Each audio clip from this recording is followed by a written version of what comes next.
Hey, what's up, everybody? Mogion Monster here, and I am with my badass co-host Iron Dogger. Hey, how's it going? Good. How are you?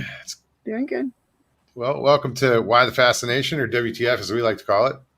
Hope everybody's having a good week and had a good weekend. I know it's still, it's early in the week, so still got all that time left. Ugh. It's on Tuesday, right? Yeah, Yeah, still a lot it's of only week left. Tuesday. Yeah. So who we got? A bunch of people in chat already. This is awesome. WTF, Mike, how's it going? Hey, my Ida nemesis. Bustamante, nada nada. Nada. Who else? Sandra Piper, Daily Dan. Welcome, guys. Hey, Sharon. Did I say hi to Blue Eyed Northern? I know I just mentioned her name a minute ago. Bangles on. Oh, is that what that was? Mm-hmm. Are they plastic? No. What are they?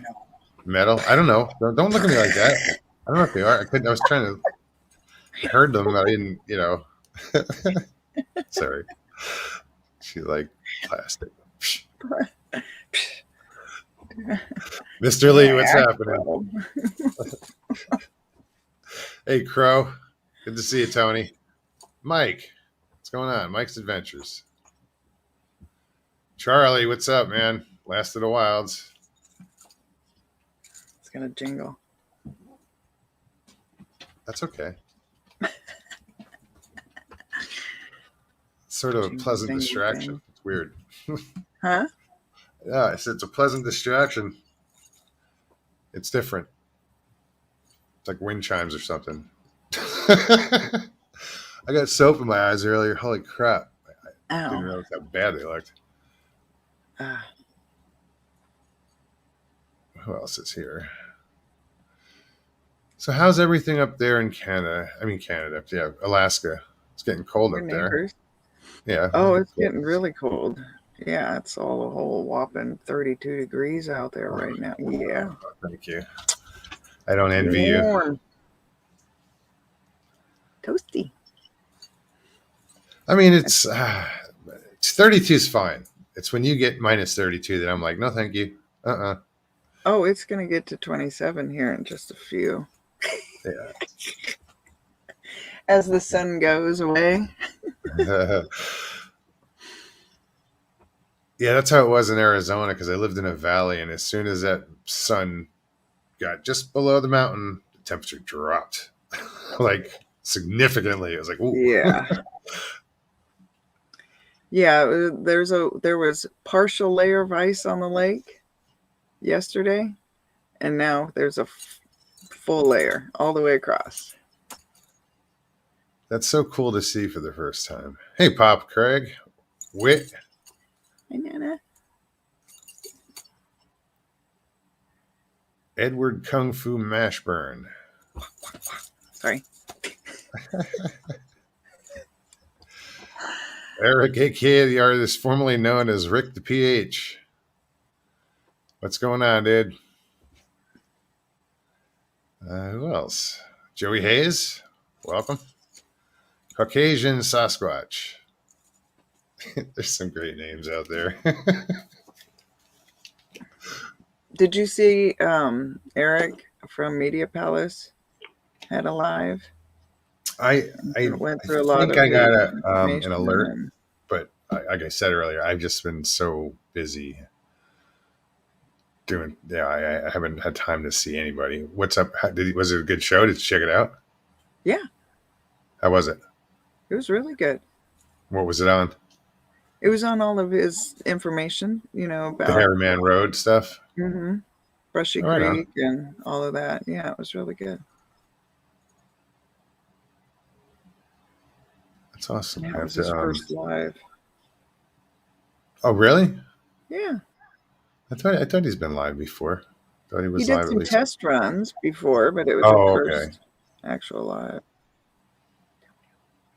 Hey, I got some alfalfa sprouts going. You got what? I'm such a Alfalfa? good. I said I got an alfalfa sprout going. Look at that thing. That's all right. It'll wave at us. It'll be good. Shake your head a little. I like this a little bit, yeah. Oh, shit. Bing, bing, bing. Right now, people are going, what the hell are they laughing about? Yeah, my bobblehead. Hey, Bad Mom. Bigfoot, Michigan Rob.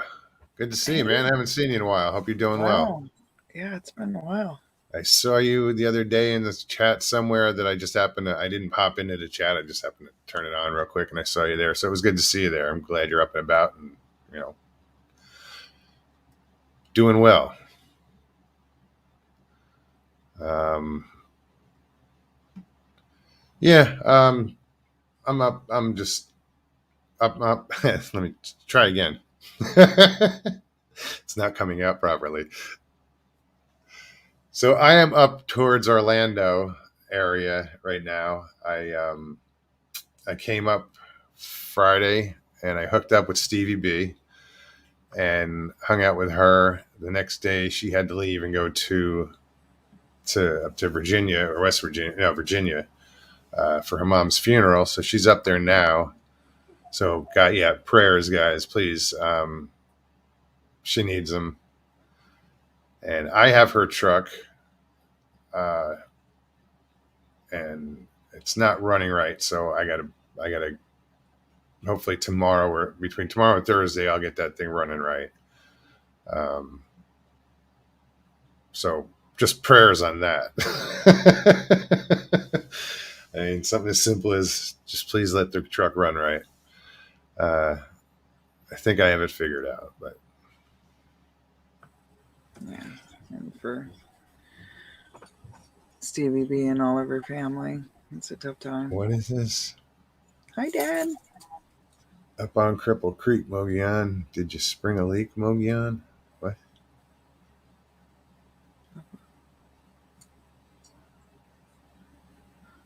It's a mystery. I'm baffled. I know that sounds like there's a... Hey, Miss T, how are you?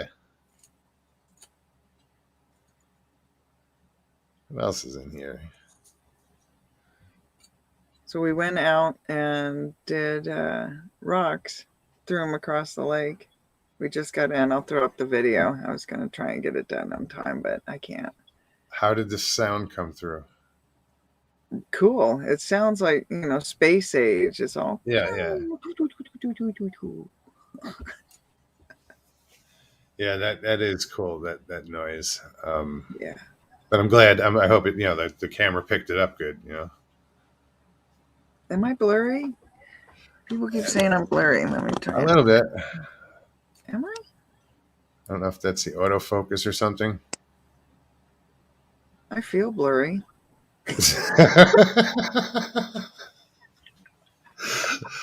I close, there you go. Cleared up. If I close one eye, you clear up.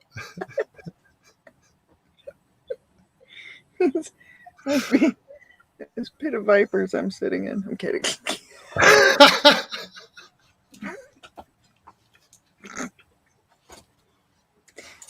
Bad dog. No biscuit. No biscuit. Go lay down. Get in your corner. Too funny. Jeff Harding, what's up? It's the Tracy Hale. Yeah. So when's your sitting on a fence? What? When's your next appointment? You have something going on. You have a procedure, right? Coming up this week. Awesome. Tomorrow and Thursday. Yeah. They're gonna go in and inject a bunch of fluid on the muscle so they can lift it up off the nerve and then rehydrate the nerves. Hopefully. Prayers there. Thanks. Yeah, I know. Mr. Page, how are you? Dad. Oh, Don Garrett's racing. Oh, because he's in Orlando. Oh, I was thinking drag. Why would it's just a bandana? Oh,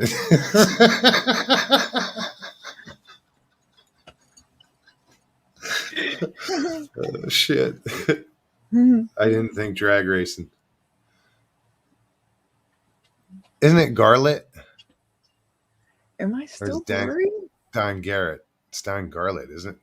Don Garlet's.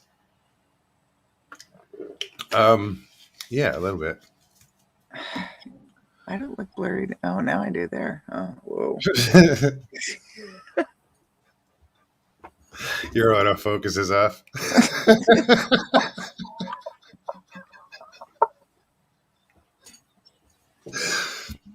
Oh shit. I need help. So yeah, guys, if you guys anybody want us to pop on tonight, sorry, we're just goofing here. Ridiculous.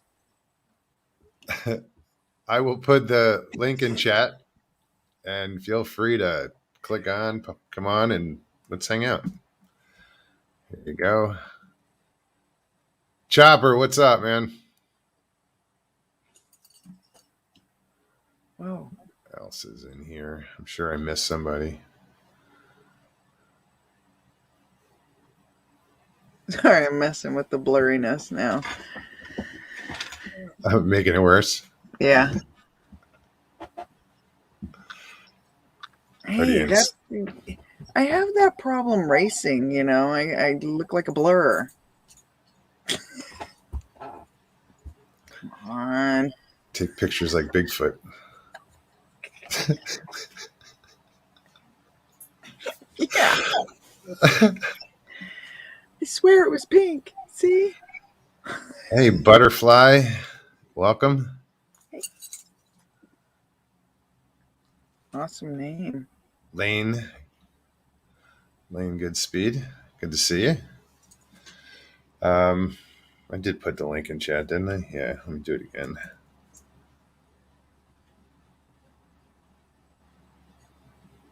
Yeah, so hopefully I'm going to try this weekend. I'm going to try to find a campground, you know, that maybe we can get a campsite for a couple of days. But it's just hard down here finding, you know, unless you go to a private campground, which I haven't. I started to look them up, but I didn't, you know, dig deep into it to see what's local or just to get multiple days in. You know, if I want to go for 3 days, it's hard to get that at a state park because they have so many different reservations. So hopefully this weekend I'll get to do that because I just want to spend some time outside, you know, and chill and get my dogs out there. Hey, Annette, welcome.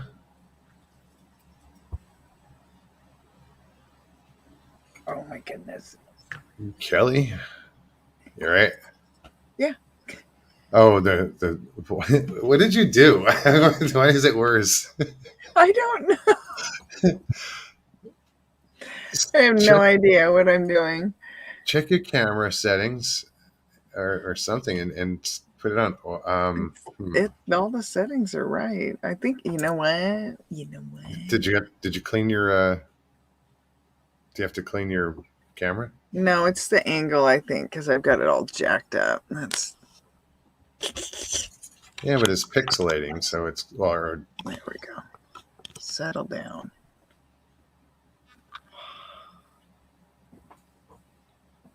It's probably on autofocus too, isn't it? It better It's not weird. be. Yeah. Well, it should be on autofocus, actually. There. Okay. Settle down. Hey, JCL and Jen. Good to see you. Who else? Danny Stanton. Dan. Daily Dan. Dan the man.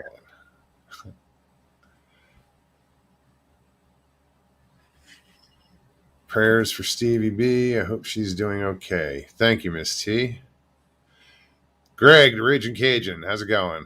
Yes, very blurry. Very blurry. You know. Actually, it's not terrible right now. Don't move. Freeze. Freeze frame. You have to talk like a ventriloquist. Yeah. Right.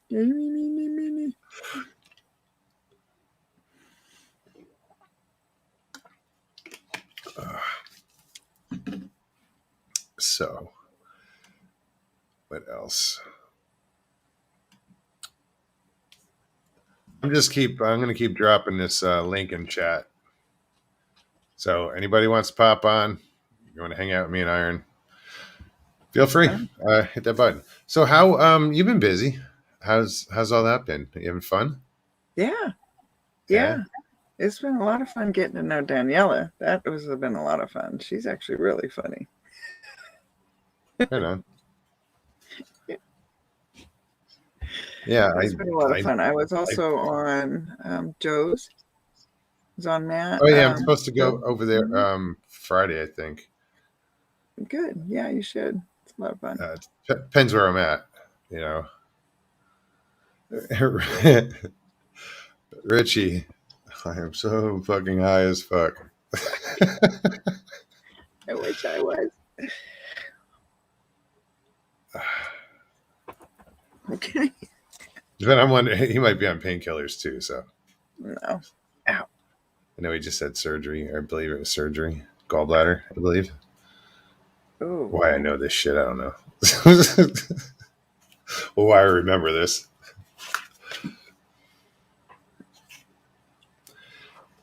Fat Mom says, Daniela should be a comedian. Seriously, she cracks me up. Me too. Behave yourself. Don't. I'm fine. Are you? Yeah. So you sang last week. Oh yeah. So yeah. That was a disaster. I didn't even realize because I was holding the mic that I pushed the mute button at some point. I didn't go back and watch it. I was too embarrassed. But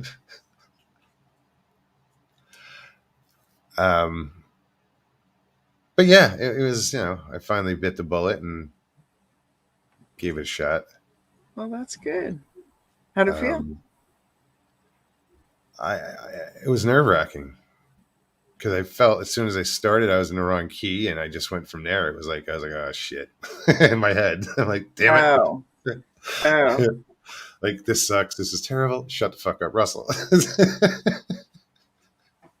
But no, it was. I'm glad people kind of got an idea. We're like, oh, you know, yeah, I don't even know what people commented. You know, I didn't go back and review. I was just like, okay, we got through that. Was good. But people seem to appreciate it, or just, you know, being nice. No, and thank you everybody for all the kind words. Yeah, I was out by the fire. I had my gloves on. I took them off a couple times to type a few times, but yeah, that was awesome. Batman's like, lies. You don't push the mute button on accident. LOL. Well, that's the mute button. The mic, and it friggin' I pushed it. Oh, while you were holding it? Were you holding it? Yeah, I just grabbed it. So I you know, I don't know where I grabbed, but I muted it by accident. Well, because I couldn't, I had to have it in front of me. I have to sing like this. When I sing, I'm into the mic. Well, Sharon's right. You shouldn't be so hard on yourself. Okay. It was good. Yeah, no, it was good. You've heard me sing. Mm-hmm. Sorry, guys. Yes, she has heard me sing. I think I sent her a recording. Yeah. I was going to make a video with it. Yeah. I was going to say, just, you know, take the best parts and put it in a video somewhere, you know, have fun with it. It was the same song, too. Yeah. There you go. Robin can come on and sing with you. There we go. You guys could do a duet. I will bring my tangles like that. Like, I'll be the little tangler. I can do do-up. Sure you don't want to play the spoons or something? Yeah. There you go. Something like that. This is weird. I'm in a hotel room, but I'm not used to. I didn't realize it was a smoking hotel room. Like I didn't ask for it because I always smoke outside. But then I happened to notice there was an ashtray on a table. I was like, oh. So I looked at it. I was like, oh, it is a smoking room. So I still feel weird about smoking indoors. I know I shouldn't do it at Yeah, all. it is I guess that would be weird. Yeah, there's no place you can smoke indoors, it seems like, anymore. No, unless it's like a private club, like some American Legions or Bowls VFWs. club. VFWs you can smoke in. Although some legions voted to have to not allow their members to smoke. So, and you know what? I don't blame these. I don't. The whole non-smoking doesn't faze me in the least. I think it's a good idea that you shouldn't smoke inside. You shouldn't smoke around children. If you're going to smoke, smoke outside. I know it's an inconvenience. And some people can't always get outside to have a cigarette. But you know what I mean. It doesn't belong in bars anymore. It doesn't belong in, restaurants. It's old. It's an old habit. Well, it's like pipe smoking and cigar smoking, and it seems like smoking is becoming a dying thing. Like you really don't see. No, that's because all the smokers are dying. Just saying. I'm surprised. I've been doing this 30 something years, and I'm ready to quit. And somebody just said to me, "Well, what? Don't do it cold turkey." I was like, "What?" That's the only way I would know how to do it. I can't wean myself off of it. But then they said that they knew of people who did stop cold turkey, and then within the first year, something happened. How long have you smoked for? Not that you have to answer that. I'm sorry. 35 That's a years, personal maybe. question. 35 Okay. years. 35 years? Yeah. Yeah. Smoking or quitting just cold turkey would probably shock your system. But that's what my dad did. Just No, but that's to me. That's how I got to do it. I'm not gonna and I'm not drinking gonna and trade smoking. one vice for another. One addiction, like go to the patch or something like that. It's like no Nicorette. I can't. Stuff is nasty. Nicorette? Yeah, that all Oh. that nicotine Is it oriented. it's a patch, right? I haven't done the patch, but I'll just suck it up and do it. I'm not gonna pussyfoot around and oh well, I'll just cut down and maybe I'll have 3 tomorrow and maybe 1 next week. I don't know, but no, it's just gonna be like I'm done. That's how I had to do it with drinking. Just be done. I couldn't do it Well, any longer. yeah, I can't. How expensive are they're expensive now, right? Cigarettes Mm-hmm. depends where you get them. Like But they yeah, would they're like not. It's not a cheap $10 a habit pack or anymore. something ridiculous, right? Um, no, you go to places like New York City and you're paying through the nose. You're probably paying $15 a pack or something stupid like that. Oh, like Alaska, like we're paying their nose for Probably everything. yes, everything up there. But then you go to like here, my cigarettes are like $6. Mm, You know. yeah. Depends on how much you smoke in a day. That stuff adds up fast too. Yeah, it does. And that's one of the things I think most smokers, when they first quit smoking, they don't realize how much money they've spent on it. And like one of my friends who used to go to the Quick Mart or whatever for hers, which those are like, I guess, way more expensive than buying them in the carton or going to Costco or, like Sure. buying them in bulk and stuff. And yeah, wow. Yeah, she was really surprised. Really? Yeah, I used to buy them on the reservation in out in Arizona, and but then even then those prices went up eventually. So where it wasn't, you weren't My mom saving used to do much. that. Hmm. Yeah, they had smoke shops out there, and you could get them cheap. Usually not much tax or no tax at all. Yeah, no tax at all. Yeah.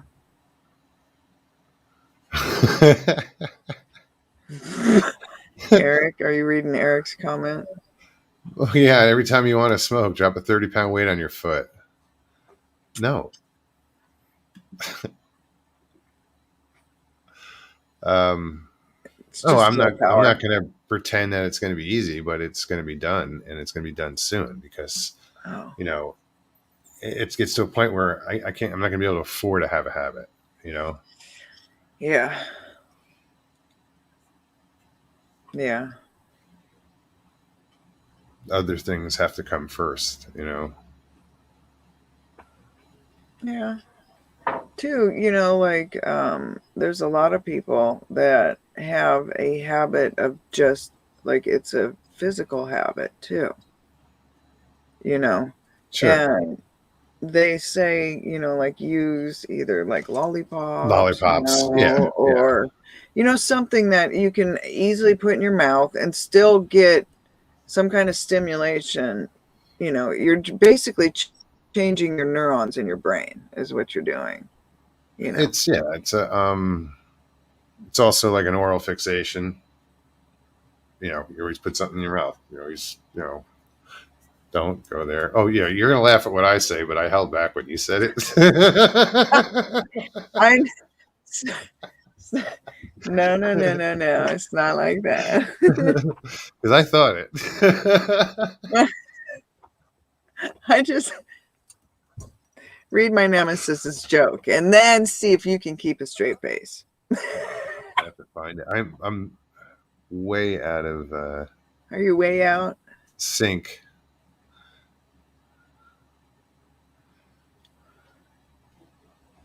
It was just pretty funny in time with what you had going on. See? Thank you. All right. Yeah. What does a nearsighted gynecologist and a puppy have in common? A wet nose.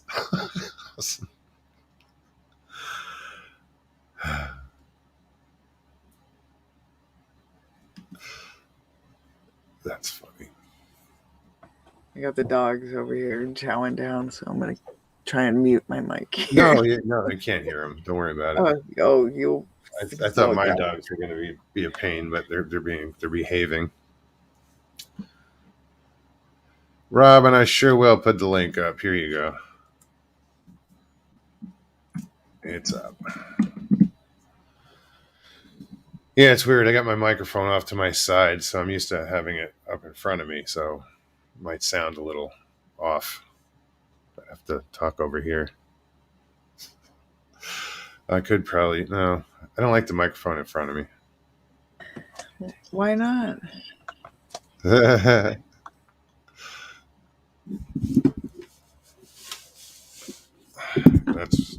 That's why.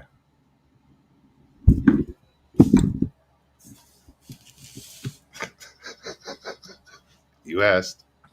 I concur. Not a good we'll leave it over there.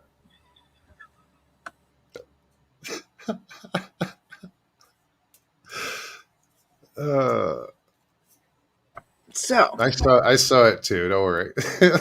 That's a good thing. You save yourself. It's like a Rick and Morty scene. Hey, we guys are going to go out and they're going to go searching through the woods again. They did it last night. My guys. Oh, right on. Yeah. Well, listen, we got Robin coming up. Hey, Robin. Hey, Robin. Isn't technology amazing? Indeed. Can you hear me okay? Can you hear me? Can you hear me? Yeah. Okay, good. So I wanted to jump in on the cigarette smoking conversation. I know someone that smoked for a long time, and Mogs, they had to go cold turkey. You got to do the cold turkey thing. You can't do the break it down. Yeah, I can't do the break it down. You just cold turkey. That's too much work. I'm a smoker, obviously, with my smoke and whiskey voice, which is another reason why I wanted to get on with you, because everybody was teasing about I should sing with you. You know, my voice is like what is it? F flat, G, A flat. I'm just such a low. I always say my voice is smoke and whiskey. Smoke and whiskey. Smooth. Yeah. Come closer and I'll tell you more. It's just from is it from years in a bar? I mean, Yeah, it's from years of smoking and whiskey. Yeah. Anyway, so never much of a how whiskey are drinker. you? How are you tonight? Both of us? Yeah, both of you. I'm doing good. I'm doing good. I'm doing really good. I'm outside of my patio, so we had like record rain in California for a whole 12 hours. Mogs, you should appreciate it. 12 hours of record rain, and then after that, now it's going to be unseasonably warm, and I don't know if we're ever going to have winter again in California. My first winter that I came to California was in 1982, and there were massive mudslides from the amount of rain that came here. California was a wet state once upon a time, and now it's really painful to have the dry. It's really painful because, the big guys, they don't hang out where it's dry. I mean, they do, but they don't. They go through, but they don't hang out. And when I first started this journey, this November will be 3 years I've been on this journey. And there was a lot of wetland and a lot of water and a lot of opportunity to hide, and small people, little people, big people.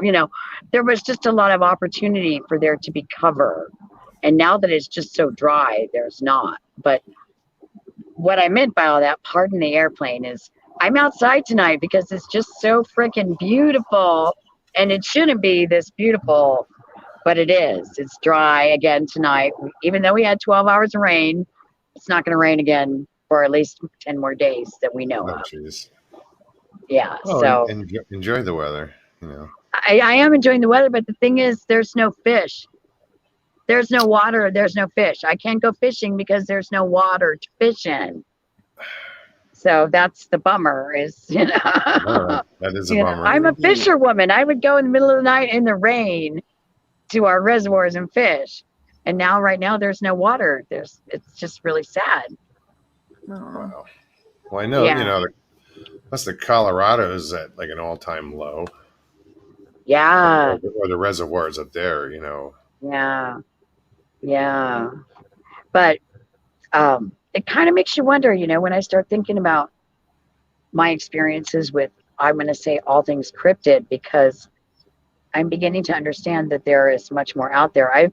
Duke referred me to another person, and I've been watching her channel, and I've been really experiencing the different aspects of the potential cryptids that are out in our world. I really, really believe in the little people, and I really believe in the big guys, of course, because my first experiences were what I assumed to be from the big guys. I don't know, on my channel I have a video, but one thing that happened to me was I was fishing, and there was the sound of a giant wolf running up the road at the reservoir behind me. And it felt like the giant wolf was like on my neck. And when I turned around, there was nothing there. And then I have the experiences, So it's like the weather, the environment, it really affects the experiences that we have, whether it's the big guys or the little guys. Somebody asked me one time, oh, do you think you have dogmen where you are? And I'm like, if I really thought about it, I would really hope not, but it's a possibility, because where I am, the weather originally and traditionally is so neutral. The Native Americans that lived here traveled from the ocean across the Santa Clara County Valley, where I am, into the foothills behind us. And they went from fish to protein to Acorn and back. And there is absolutely no reason why something that lives out there with us that we just don't even acknowledge, or many, of course, of us that are here tonight know what I'm talking about. But there are many people that that's their first experience, and that first thing of, did I really see that? Is that really, could that really be? It is, you know, and I have people that know. I was an executive assistant for a high-tech company for C-level managers for 27 years. Wow. I ran a Toastmasters club. I did women's groups. I did Earth Day events. I planned trips to Singapore for 55 people that I didn't even attend. I know the realities of our world. And yet, when I talk to people, I have to be careful because many people know me as the executive assistant, but very few really know me as what I say, the firewalker and the Bigfoot hunter. And I'm not a hunter, but you know, I'm out, and it's not just the big guys anymore. Now I know there has to be something else out there. You know, the big guys, the little guys, we can go through life. I mean, people laugh about the Giorgio Satuco or Sulak or whatever. I'm sorry, please, Giorgio, forgive me for butchering your name. But people laugh about the ancient aliens guy with the wild hair. But, you know, those guys are really on to something there. People laugh about us when we say those things. I have to be careful sometimes who I say things to, but I decided I am not ashamed of who and what I am. I was not ashamed of being an executive assistant. I am not ashamed of coming from Scottish and Chickasaw ancestry. I am not ashamed of even having Negro blood in my bloodline from our DNA test. I'm not ashamed of anything. And I'm certainly not ashamed of my relationship with something that I don't fully understand. I'm not ashamed of Bigfoot experiences. I haven't laid my eyes on one, but I went back through one of my videos and I saw one. I know what they look like in my videos. Someone once told me, if you don't see it with your eyes and you see it later in your video, it's not real. But I don't believe that for 1 minute, because when I listen to people that talk about, I went back through the video, I went back through the audio, I have those same experiences. I was a magic woman before I was a Bigfoot woman. There's a lot of stuff out there. What they say, Mogs, when you're like, if you're doing the ghost hunting, everything's ghost. If you're doing the Bigfoot thing, everything's Bigfoot. If you're doing the Littlefoot thing, everything's a Littlefoot. But it's there. I don't know what it is, but it's there. And so I started thinking about, okay, let's do a little bit of research here. I love watching other people's YouTube channels. I spend my day on YouTube. It's a shame. What a waste. No, but forgive me. Pardon me. I love it. There's so much information and so much knowledge. And people that will say, I went there all the time and I never noticed it. And once I heard it, I knew it. And like Jackie, where you are in Alaska, yes. I lived in Alaska. I lived at Fort Greely. Really? I had my 5th birthday present, my 5th birthday party above a giant buffalo head on base at Fort Greely. And my sister was born in a snowstorm on June 30th in Fairbanks. I know what it's like to walk on snowshoes and see wild buffalo. Because my daddy was in the Army, I did a lot across the United States. I didn't get to go to Europe when they went to Europe, but I did get to go. I went to Hawaii. I was in Virginia. I was born in Texas. I lived in California. I love the fact that these beings, no matter who and what we think they are truly all over where we are. And so, you know, Iron Dogger and I were texting the other day and we were just talking about life and whatever. And she was saying, you know, you got to come on and just tell Mogs how you feel about it. And so here I am.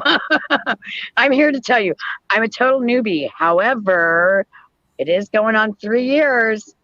3 years. Anniversary. 3 years. November something. So what's What's at the beginning of that 3 years? Is this when you started researching, or is this when your first interest? The beginning of the 3 years is when I realized that the experience I had had 2 years before that had value somewhere. That it wasn't a strange experience. That other people had had similar experiences and could totally relate to me. So you kind of without woke me 3 years feeling like a ago. weirdo. I had rocks thrown at me. I was camping with my dog. I was alone in a campground, and something came out of the woods and hit my car. And at that time, I had just stoked up my bonfire. I was upset about a man. Don't do that, women. However, I was upset about a man. I had a bottle of whiskey, the dog, and the bonfire. And I was telling the world how miserable I was. And rocks came out of the bushes and hit my car. And I thought, well, okay, maybe that was a tree, acorns, something, whatever. Oh, life is horrible. I hate my man. And it happened again. And I stood up and I looked over to the space where it was coming from. And there's a road behind the woods. And I was like, there's someone throwing rocks at me. Wait, there's no one here but me. That's not a someone. Isn't that what Bigfoot does? Didn't you see that on blah, blah, blah, blah, blah channel? And I grabbed my car, the whiskey bottle, my purse, and I knew I couldn't leave because I had just made a big ass bonfire. Pardon my French. Girl Scouts is ingrained in me. I couldn't go off and leave my bonfire. So I threw everything into the back of the car, pulled the covers up over my head, and I even said this to the dog. I'm pulling the covers up because I don't want to see what's looking in the window at me. And then we passed out. I don't know if we passed out because I had really just started drinking. And I woke up at dawn. It wasn't even dawn. And I looked around and there was nothing there. And I threw the last of my stuff back in the car, drove away. The next day I went back to get whatever I had left. And I found behind where I was on that forest road line, a hidey hut, a Bigfoot structure, as I would say now, a structure. And I took a film about it and I laughed about it. And then I reached out to David Paulides' organization, actually. At that time, I didn't know Mr. Paulides, but I love David. I'm like his biggest fan. Sorry about that, David. I'm your biggest fan. No, but, and they got back to me and they said, you know, yeah, this is what your experience was. And so there was a couple other things that happened at that same location after that, but I didn't really think anything about it. And then one day I just got like a wild hair and started searching online, and it brought me to YouTube. And I already had a YouTube channel for family and friends. And it just took me out into the places where I had seen structures, where I had feelings. I really believe that where I live, that they go through the canals and the waterways to go from the ocean to the mountains. There's deer, there's turkey, there's acorns, there's food, there's canals, there's culverts, there's urban runoff, you know. I know for a fact that I personally could move all the way across this Santa Clara County Valley and nobody would know I was there. Just because I've spent so much time in the last 3 years surveying my area and checking on the land there where I live, if they really could do that. And I could do it. If I can do it, they can do it. If I can do it, somebody else can do it. And we don't even look. People go through their day, they buy Teslas. I'm in Silicon Valley, right? It's a little bit different than living off outside 35 miles out of Memphis, you know, in Tennessee. But they're here. And I know that other Californians in our community know they're here as well as I do. And I know that people that live in New Jersey know they're there. You know, and they're all around us. But there have been times, Iron Dogger and Mogs, where I felt like any minute something was going to expose itself to me. And I am not kidding you. My kneecaps literally started shaking. You know, I don't remember having that happen to me since I was a little kid, afraid of getting busted for something. My kneecaps as a grown woman were going.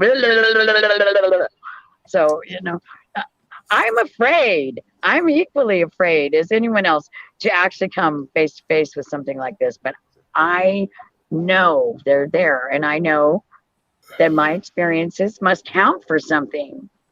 So, I mean, there are other people that have, you know, I don't know. When you hear people on the radio or the TV or the YouTube, whatever, sometimes you look at them and you go, yeah, no, that did not happen to you.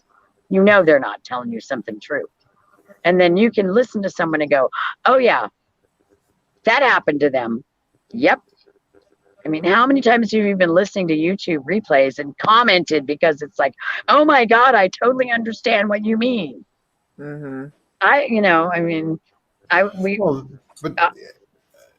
You know, me getting into the whole Bigfoot subject, it was listening to stories, and at first it's like, oh, this is bullshit. Come on. But then you start hearing more and more, and then you hear those similarities where, like you just said, oh my God, I understand what you mean. It's just, and from my take, it's only because I've heard it so many times before. You know, I could appreciate where it started to make sense to me a little bit more. Like, okay, maybe this is happening. Yeah. And then the more I heard, the more I was convinced. So, you know, I want to have an experience. You know, I just I'm not. Go ahead. No, please keep. Sorry, I didn't mean to cut you off. Oh, because that was the long because I forgot what I was saying. You're saying you wanted to have an experience. Yeah, but I'm not a researcher. You know, I'm just, if I get out there, I'm just a searcher. I'm just, you know, trying to pay attention to what's around me in the time that I'm out there, you know, but I don't usually make these special trips. I've been on the 168 and I went to Tennessee, but on my own, like I don't go out in the woods by myself too often. Yeah, those are big trips though. Those are big trips, right? That's a big trip. Yeah. I do like the mini jaunt in my neighborhood, which is another reason why I call what I do urban Sasquatch, because it's urban. They're urban. They're not just 168. They're urban. Oh, no, I get it. Yeah, I know you know that. I'm just, yeah. But yeah, they're everywhere. You know, it's not an urban, it's not a 168. They're everywhere. If there's green, they can be there. Yes, if there's somewhere to hide, they can be there. I agree. Well, I just wanted to drop in and give you my love and let you know I've been super busy with my work, but that's been good because I do pet services, right? So I'm not just a dog walker. I do a lot of senior dogs and, you know, drop into people's houses and give dogs meds. And, you know, it's like a one-on-one. It's a service. Yeah. That's what I do. I went from being an executive assistant at High Tech to doing pet services. And I got to tell you, I like the pets better. A lot of people and they always love you. They always love you unconditionally. Do you have time for a few questions? I absolutely have time for questions. Yeah. Good. Okay. I have a few questions, and I'm sure other people will probably have questions for you too. But I was curious because I watch your videos and I love them, and you know how much I love your beautiful. I love you too. I love you too, sister. Thanks. And you also have your little beautiful Sophia Loren. Sophia, I want you to know that dog has 866 views on her 20-second short. Who does that? Wow. What is it with animals? I have 3 or 4 shorts of my dog, and she has nearly 1,000 views on one 21-second short. Look at her go. Wow. That's awesome. Yeah. I told her I was going to make her an internet star. She's awesome, though. So when you take her out, because you go out on your urban, oh, sorry. Yeah. I got woo-woo running around here. Speaking of woo. Do you notice anything different when you're I have 2 dogs that I take out with me out bigfooting. One of them is a client that I've had since he was 9 weeks old. He's hot on it. He's a Catahoula Cur, Louisiana swamp dog. And he is hot on it. He knows they're there. If you see him in my videos, he's a slender dog. He looks, he knows. My dog is an American bully who's a lap dog. All she wants to do is sniff and scrounge. She wouldn't protect me if a raging bull came through the bushes at me. That was my bulldog. You gotta have a hunting dog. I would hope my dog would protect me, but yeah. But I've seen your dog, Mogs. Your dog is a wood dog. My dog is a lap dog. You gotta have a hunter. If you're gonna take an animal, you gotta have a hunter. She's a big baby. Howdy, Jeff. Hey, Jeff. Hey, Jeff. How are you, Jackie? Good. How are you doing? Good. Hey, Robin. Hey, Jeff. And Con Modes. pardon un momento. Oh, ooh. That was Oh, pretty. yeah. Con pardon un momento. California flower. When are you planning on? Do you go out every chance you get when you're walking your dogs and stuff? Do you take them? I do. I take my dog. I have the one client dog. He is in an area that if it wasn't for him being my client, I wouldn't know about. And so he and I go together. We have a couple areas we hit. I hit with my client dog, who is my buddy, and then my dog, I take her wherever if I do whatever. But again, it's really funny. It really must be breed related. My dog, an American Bully, is like got no clue. The hunter dogs that I have as clients that I take with me, they know. So what do you see as a difference? Like all dogs have a great sense of smell. The attentiveness. Okay. The hunter dogs are attentive. They watch outside of your space. The lap dogs, they just sniff the ground and stay with you. Right. Yeah, exactly. Yeah. Yeah, my dog's a German Shepherd type. Yeah, see? I don't know exactly what it is, but I've seen her. I've seen her aggressive side. No, I've seen her aggressive side with other dogs, but I've also seen her get the shit scared out of her. Yeah. I've seen it both sides of her, and she needed that. She needed that check because I think she felt that she was a little too tough, and that got straightened out right away by two pit bulls. Didn't fight, but they straightened her right out. But German Shepherds are, when I was a kid, my neighbors had German Shepherds, and we pulled on their ears and bit their tails, and they never made a sound. No, they are tolerant, very tolerant. Yes. Pardon the airplane going by, you guys. But they do have quite a strong protective instinct. They're one of those breeds that are very protective, even though they're very playful. And yes. Yeah, that's probably why they were playful, because we were kids. Yeah. Jeff, nice to see you.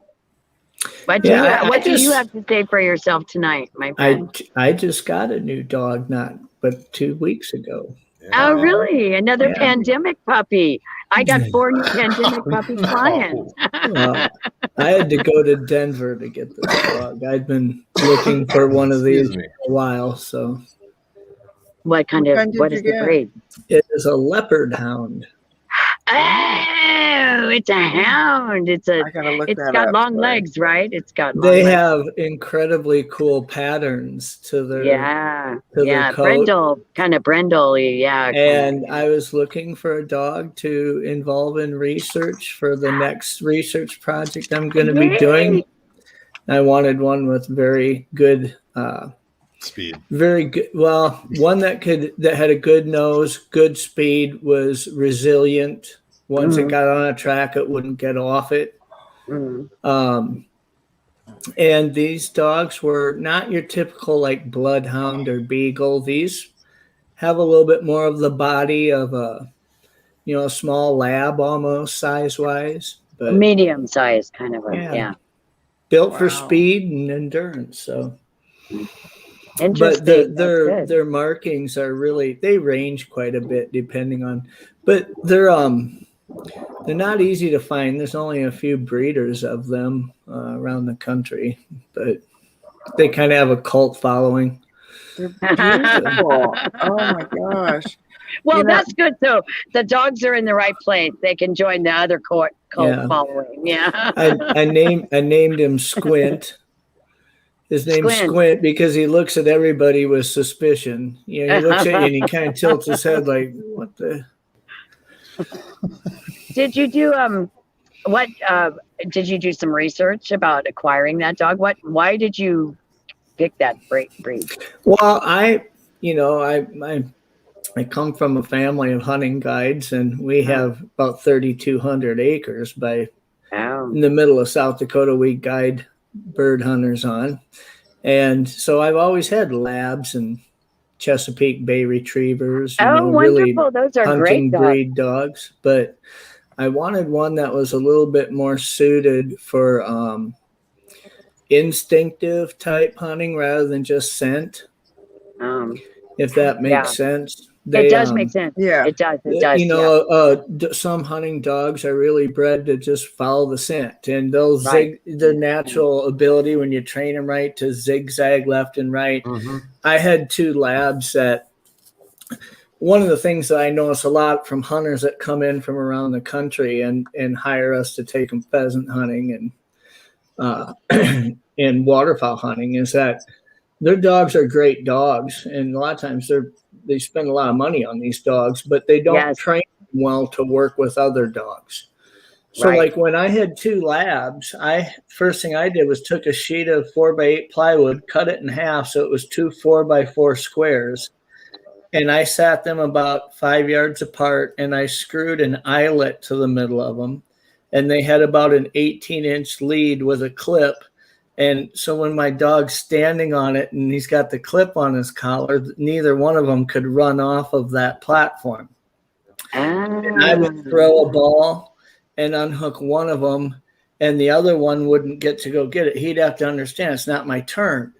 Yes. Oh, okay. So the other one would go get it and come back, and I'd praise it. And sometimes I'd throw that ball and I wouldn't unhook either of them. I'd go get it myself. So they'd learn that just because the ball's shown doesn't mean one of us gets to go. Maybe neither of us gets to go. Unless you give them the command. Yeah. Yeah. So they learn to work well with groups. A leopard hound is really the only type of hound that's really bred to work alone. It doesn't need a pack to feel like it has the advantage. And if it's following something and it sees it keep taking left turns, it starts not just following the scent, it really starts factoring in movement to predictability. They're just really incredibly instinctively smart dogs. So that sounds kind of like the Catahoula cur. Yeah. Sorry, Robin.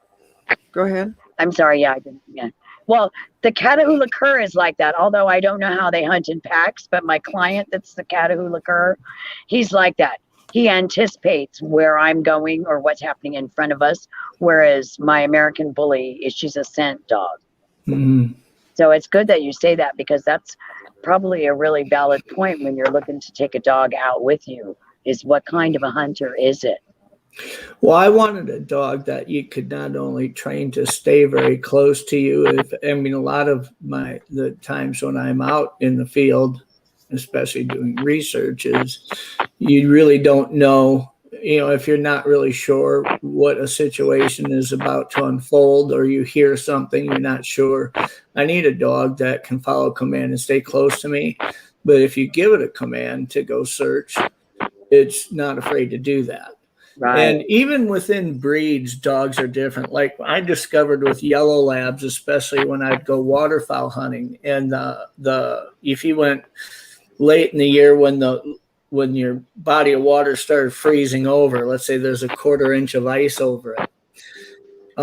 When it came to labs, every lab is different, and it's funny how their physical traits kind of reflect how they approach those kind of scenarios. Meaning, I had a chocolate lab female that would just blast into that ice, no problem, and just swim Yeah. right. And I had a yellow lab that was a black nose yellow lab, not a red nose. Yes. And he would sit there at the edge and paw at the ice, like very apprehensive before he would venture out there. A little more cautious. Yeah. And it's not just the fact that that dog happens to be doing that. Yellow labs, black nose yellow labs are very aggressive upland bird dogs. But when it comes to waterfowl hunting in certain situations, they sometimes are a little apprehensive compared to others. So you kind of see these traits following some of the physical characteristics of chocolate labs, black labs, yellow labs, males versus females. So it sounds like so right there, that's a whole different aspect, right? Of when we watch like Bigfoot Odyssey or some of the other, and people talk about what they're doing and their equipment and their camera and their plans, and here's another aspect of that, right?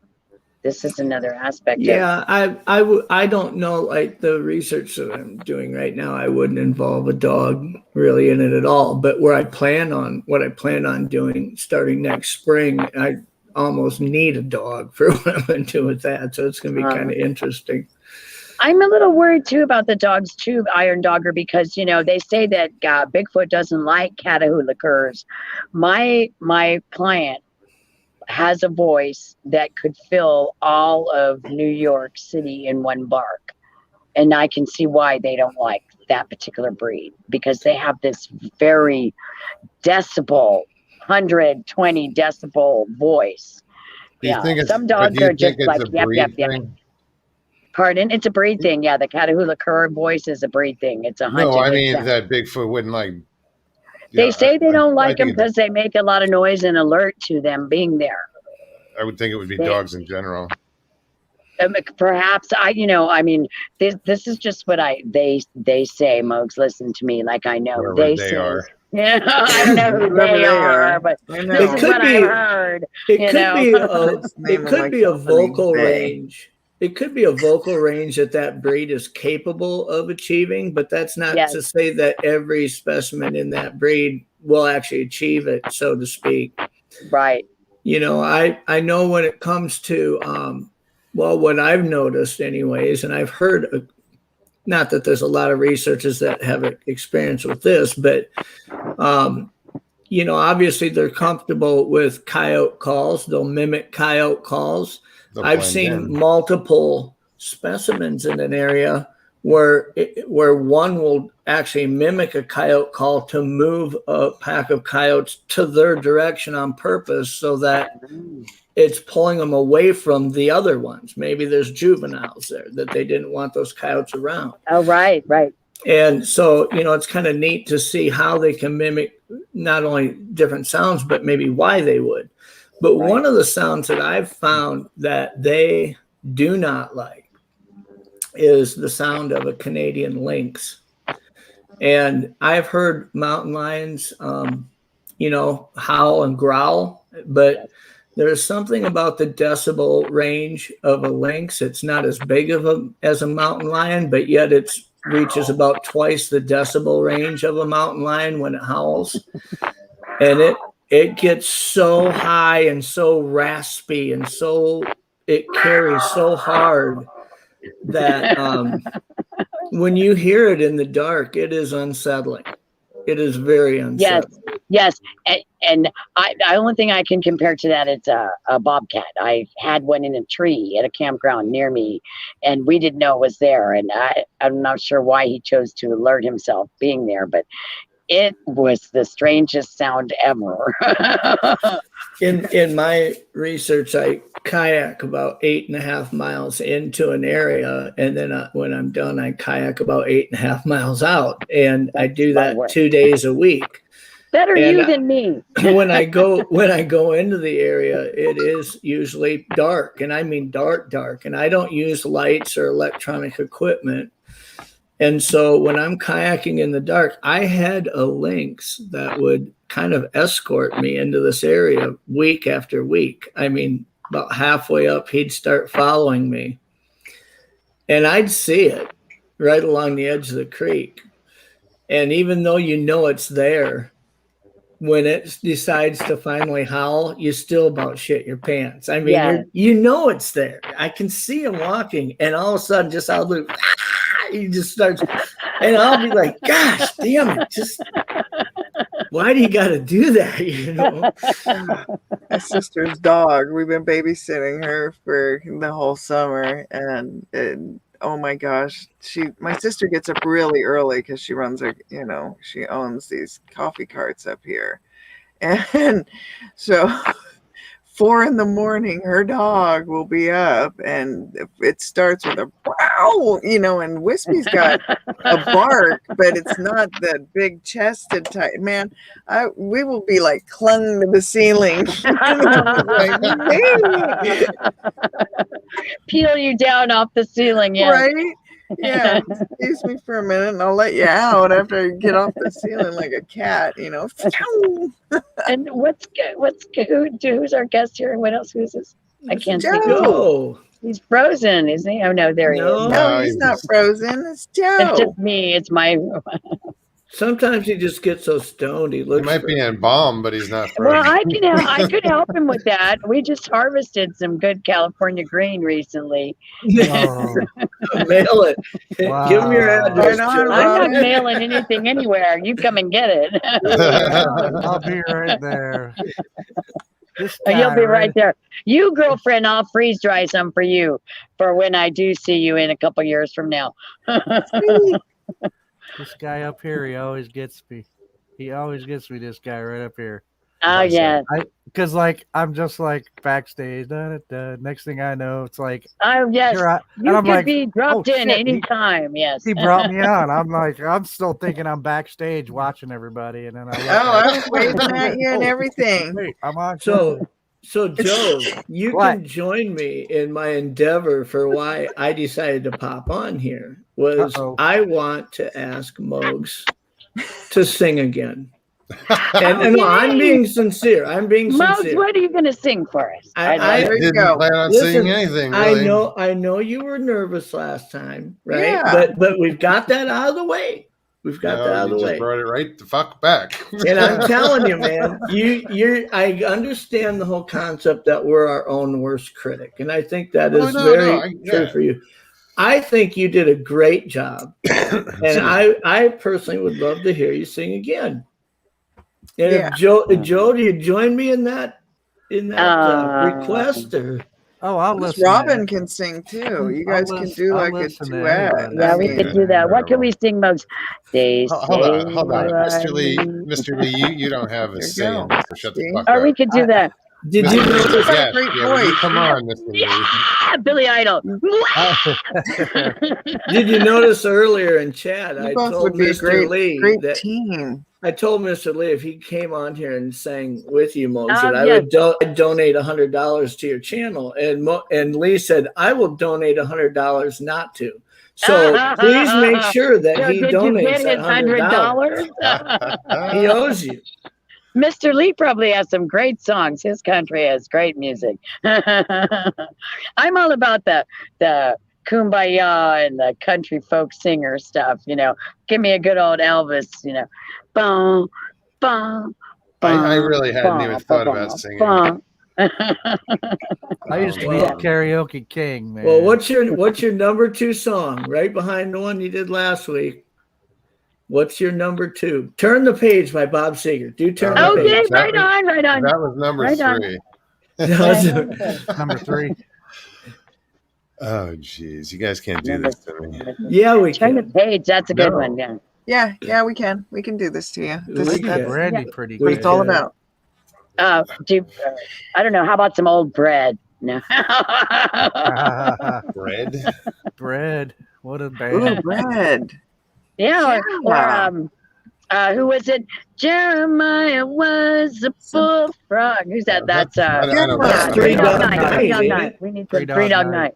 Elijah's Eli's coming. Wow. Yeah, Eli's coming. What did I just think? I just thought a bread song the other day, and I'm trying to remember what it was.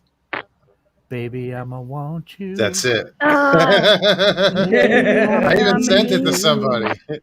you're the only one who I cares care enough enough to hurt about. Mugs, Baby, I'm a praying. have you ever Your sang a love Dr. will Hook song? stay beside me. Used to be my life was just too much. I can't hit the high notes, man. Oh, please. Awesome. All right, who started this? Best one Jeff. ever. Jeff. Best one ever. Jeff started it. I'm not ashamed either, because I think he did a great job last week, and I'd love to hear you sing another song. Here comes the mic. Here we go. He's stretching. No, I'm like Yep. trying to worm my way out of it. Do it. You ain't getting out of it. So should we take well, I know there's been a lot of people saying turn the page. Oh, yes. Well, I know that I asked Mogs last week his top 5 songs. Okay, that was one of them. This tells me that I have to do this because I just opened the phone and it was 11:11. Oh boy! So I deal with signs a lot, so Mhm. I apparently I have to do this. So fuck. Let me see if I can find. Well, it's good because then you haven't had time to be nervous about it all day. Oh, shush. See? I like how Jackie started. finds I have the a bright headache. side to everything. I do have a headache too. You just need it started. I don't know what the delay is. Turn the Thanks, page, Jeff. karaoke version.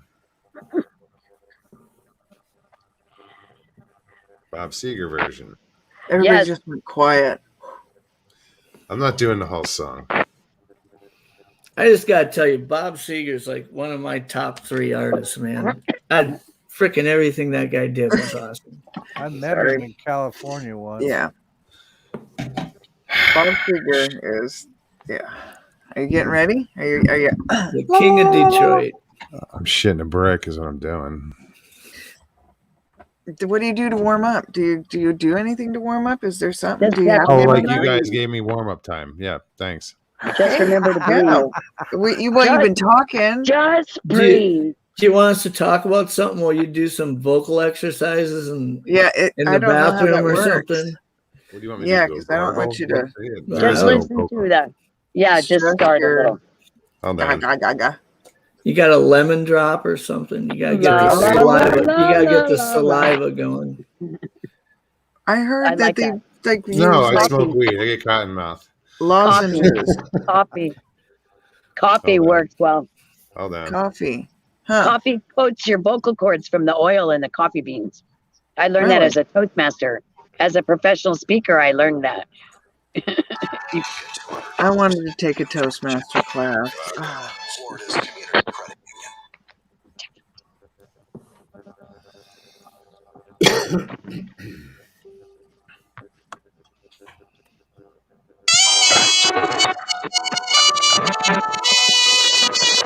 You can move it a little further away. There you go. On a long and lonesome highway east of Omaha, you can listen to the engine moaning out its one-note song. Think about the woman or the girl you knew the night before.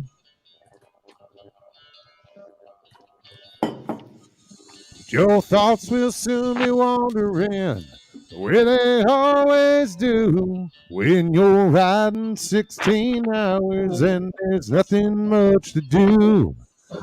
Don't feel much like riding, just wish the trip was through.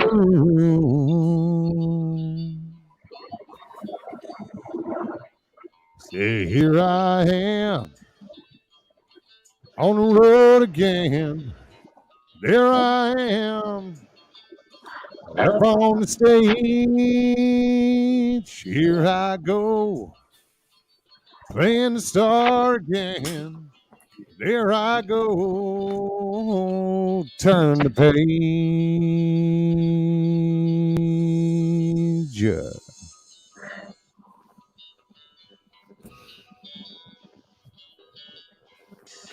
You walk into a restaurant, strung out from the road, and you feel the eyes upon you as you're shaking off the cold. You pretend it doesn't bother you, but you just want to explode.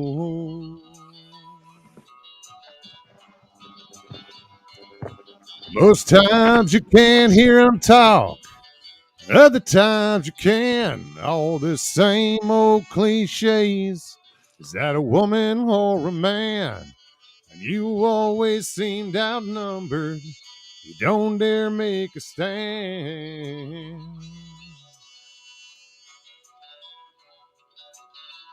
Now here I am on the road again.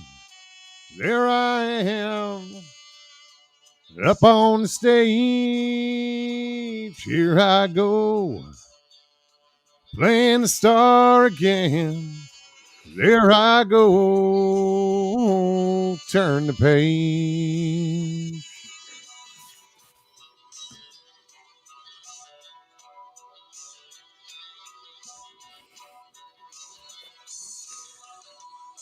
Out there in the spotlight, you're a million miles away. Every ounce of energy you try to give away as the sweat pours out your body like the music that you play.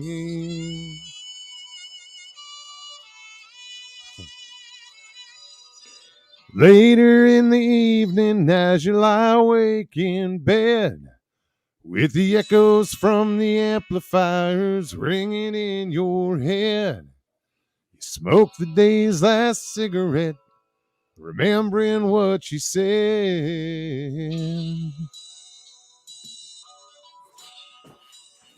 Now here I am on the road again.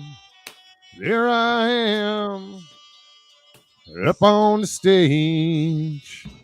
Here I go playing the star again. There I go, turn the page. Now here I am on the road again. There, I can't do it. I'm singing way too loud, and I got neighbors. I'm in a hotel room. Oh yeah. Good time, man. Oh, Hey, look, beautiful, beautiful. Hana-ho, hana-ho, hana-ho. That just got really loud. That was awesome. this is a no shitter. That was awesome.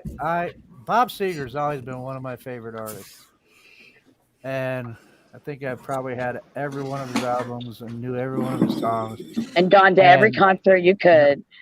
And no shit, I met him in a bar in California, just on a random chance. The only people in the bar at first were just me and the bartender, and that was it. And then this guy comes walking in with a couple other guys, and he sits down next to me, and I'm just drinking my beer, kind of glance, and I like, looks familiar. And I'm drinking my beer, He orders, whatever he ordered again. I don't remember what they were drinking. I was probably just beer. And now I look at him and I was like, I'm taking a sip of my beer. I'm like, that's Bob Seger. And I look at him, I go, you know what, man? You look and sound exactly like Bob Seger. He probably was dying when you said that. And he said, well, yeah, there's a good reason for that. Yeah. Was he wearing his hat? And I said, are you kidding me? Are you really? No, he wasn't wearing a hat. Really? I said, are you really Bob Seger? He said, that's what my driver's license says, son. I met George Thorogood that way. I was like, damn, dude, really? So, look, I talked to him for a very long time in that bar. He's a genuine freaking dude, man. Really, one of the most genuine people I've ever seen. He gave me freaking backstage fucking passes to his show that he was doing. Wow, right on. And let me tell you something. I talked to him for a long time. I can't claim that he's like one of my best friends or anything, but from what I got from him that night, dude, he would have actually appreciated that rendition, Mogs. That's Absolutely. nice. Yay. So, Joe, what's your favorite Bob Seger song? Oh God, man, there's so many of them, dude. That one right there is one of my favorites. I love a lot of them, but there is one that's by far my favorite. Beautiful Loser is another one. I love that song. That's like asking somebody their favorite Steve Miller song. Yeah. Oh, yeah. You know, Yeah. I love Or Van a lot of Bob. Morrison. Yeah. I love a lot of different Bob Seger songs, but his song "You'll Accompany Me" is probably by far my favorite. Someday you'll yes.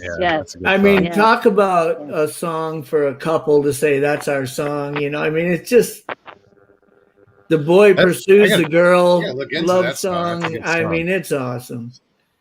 Mogs, when I start listening to people and what they're singing and stuff, like I have my own set list, like you, of my ones I can go to right away. But then I start like, oh, right. Oh, that one. You know, and if I really did, I'd spend all my time doing music as much as I do everything else, right? Joe, your story, though, about how you met Bob Seger, it's funny because I could probably make a list of 10 big artists that I've met over the last 30 years, probably in exactly the same, just random situations. We were in Old Orchard Beach in Portland, Maine, and it's like the boardwalk on the ocean, the old wooden roller coasters, you know, the beach. Oh, wow. And I was in line at a place that just to get some French fries, and the lady says, "Do you want vinegar on your fries?" And I was like, "What the fuck are you talking about?" I said, "You don't have ketchup?" She goes, "We don't have ketchup. You put salt and vinegar on your fries." Ew. And the guy standing behind me taps me on the shoulder and says, "If you've never tried it, just try it." And I turned around and it was Rick Ocasek from the Cars. So, right on.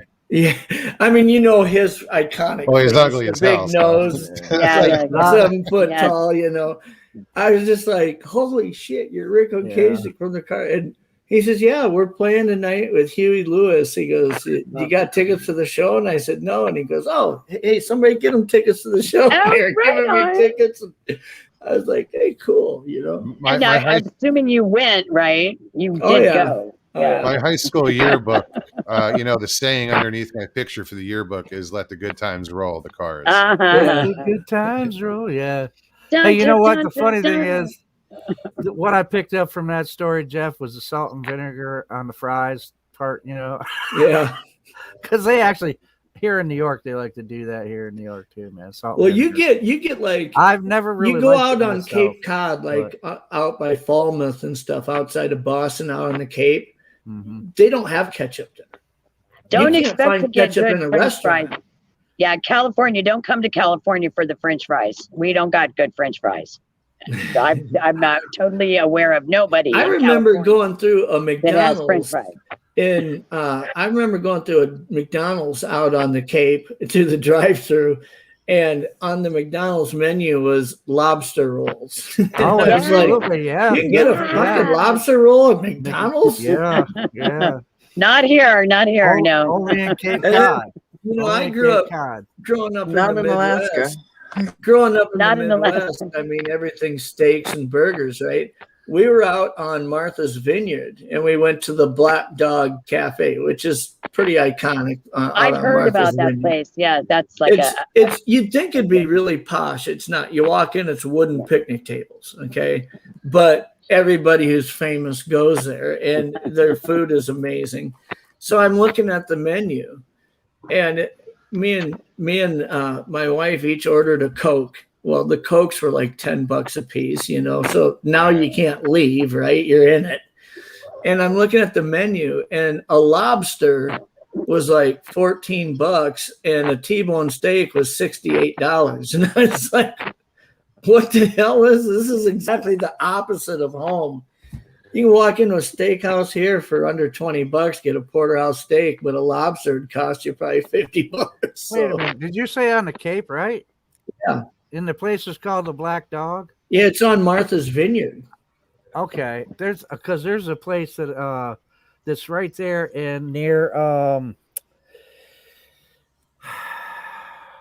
now I'm just totally brain farting. If you ever see a t-shirt, it's near Orleans on the Cape, and there's a bar there, and it has a very similar name, the Black Dog. well, when you go to Martha's Vineyard, when you take the ferry over there, where you get off the ferry, there's like 5 towns around Martha's Vineyard. Each one has a winery. Yeah. And where you get off the ferry, the Black Dog is right there. I mean, it's like the first thing you see when you get off.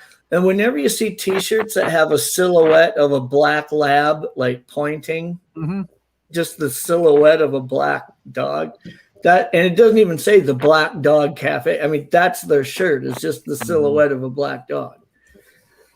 So, I was in Boston once and I saw someone wearing a shirt like that.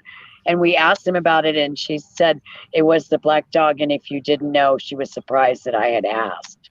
Yeah.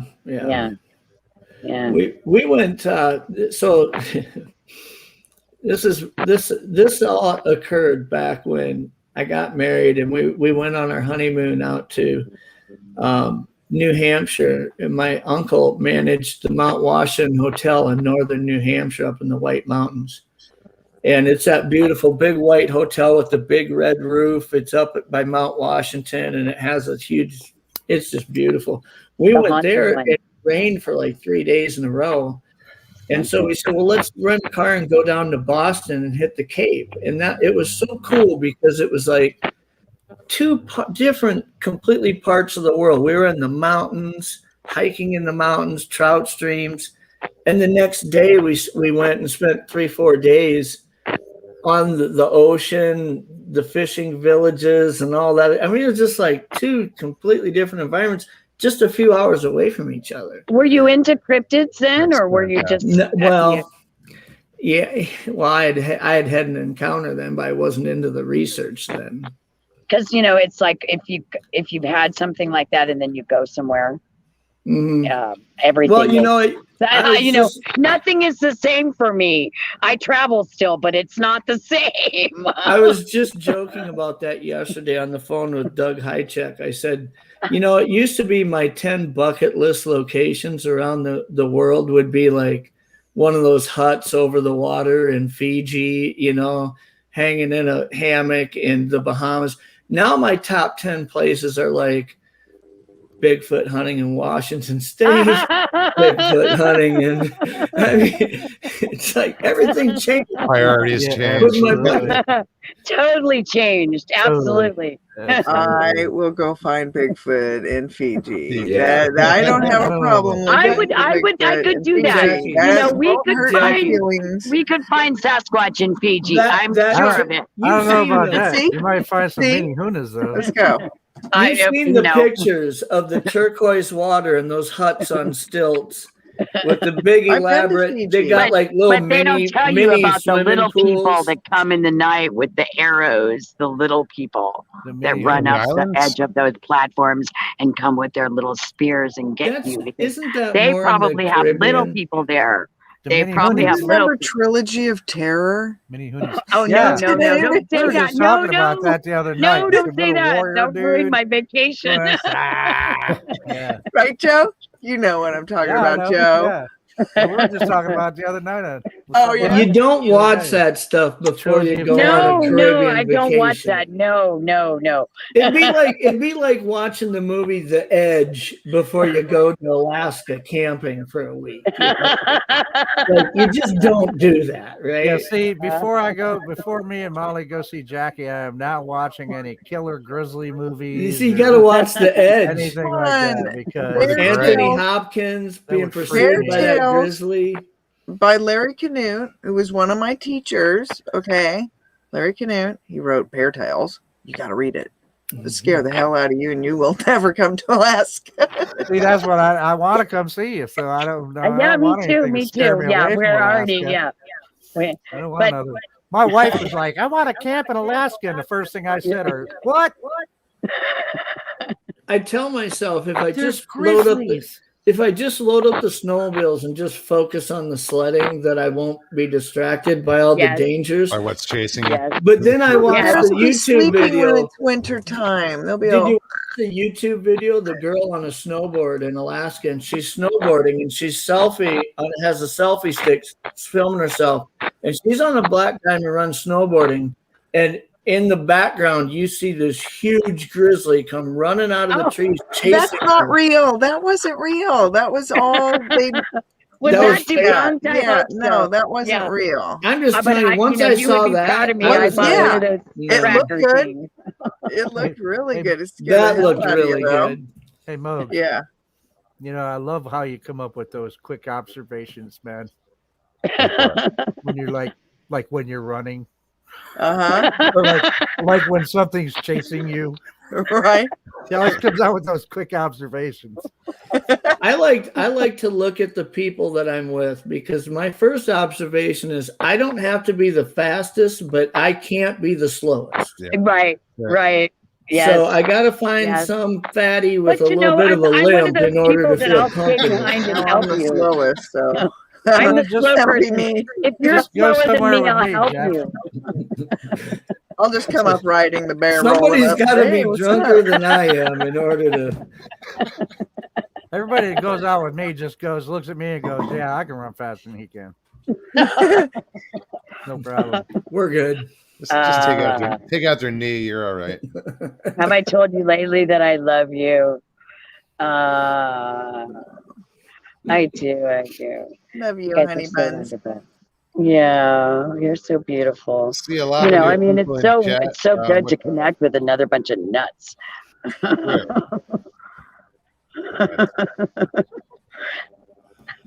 The ones that got thrown at me. No, I'm more of a I'm fruit. gonna drop off. I'm gonna. I gotta go do Sophia thing. I gotta go do the dog thing. Oh, Nice to You're meet thought you, we were Robin. gonna get you a duet with Mose thank over you here. so much. You know, I love you. I really enjoy all my time spent with you. It's just so worth it. Every moment and a piece of energy is so worth it. Thanks, Robin. Okay, You're so awesome. Yeah, you're welcome. Please Thank you keep so Good night, making much. more guys. videos. I Okay, love wait, where them. am I here? Wait, so I'm gonna say, okay, let's see. Okay, paper, rock, scissors. Mogs, paper, rock, scissors. Where am I? Oh, Paper, goodness. rock, scissors. Here we go. 1, Okay, paper. 2, 3. Ah, Damn. ah. I didn't do that, did I? I might have done that. Sorry. Wait, where'd she go? Okay, I didn't do it the second time. She's out. She's back. She's Yeah. out. Well, she said she was leaving, but I might have knocked her out the first time, but I brought Yeah, her back. I don't know when she Anyway. had scissors and you had paper. That was the perfect mic drop, really. I mean, Yeah, really. maybe she meant to do that. No, it's okay. It's a way to go out winning. Right? Michael Haywood, what's up? Good to see you. Phil C, how's it going? Yeah, Phil popped in. Harold Denton, Lester Taylor, John Hall. Wow, I've seen a lot of new names in there tonight. that's great. Keep them coming. They all heard you were singing and they just came No, flocking. actually, I watched the numbers drop, but it's okay. They didn't Right. drop. You bullshit. Yeah. Whatevs. They always pick up when I take off. I was like, oh, that guy's not on there no more. Let's watch. Hey, Uncle Bones. Hey, you were talking about vocals, and I'm laying the groundwork here, man, because people have been listening. I got this thing, man. I did a video on it today. I listened to it. Sound, man. I don't know what it is, right? So to me right now, it's inconclusive. And I'm trying to work on it right now to clarify it a little more because I've never heard this before. And as I tell people, I'm like, look, I am not arguing that this is a Sasquatch vocal. I have no idea what it is. But then I got a lot of people who I respect and I get it. Goose, duck, crow, raven. And I'm like, okay.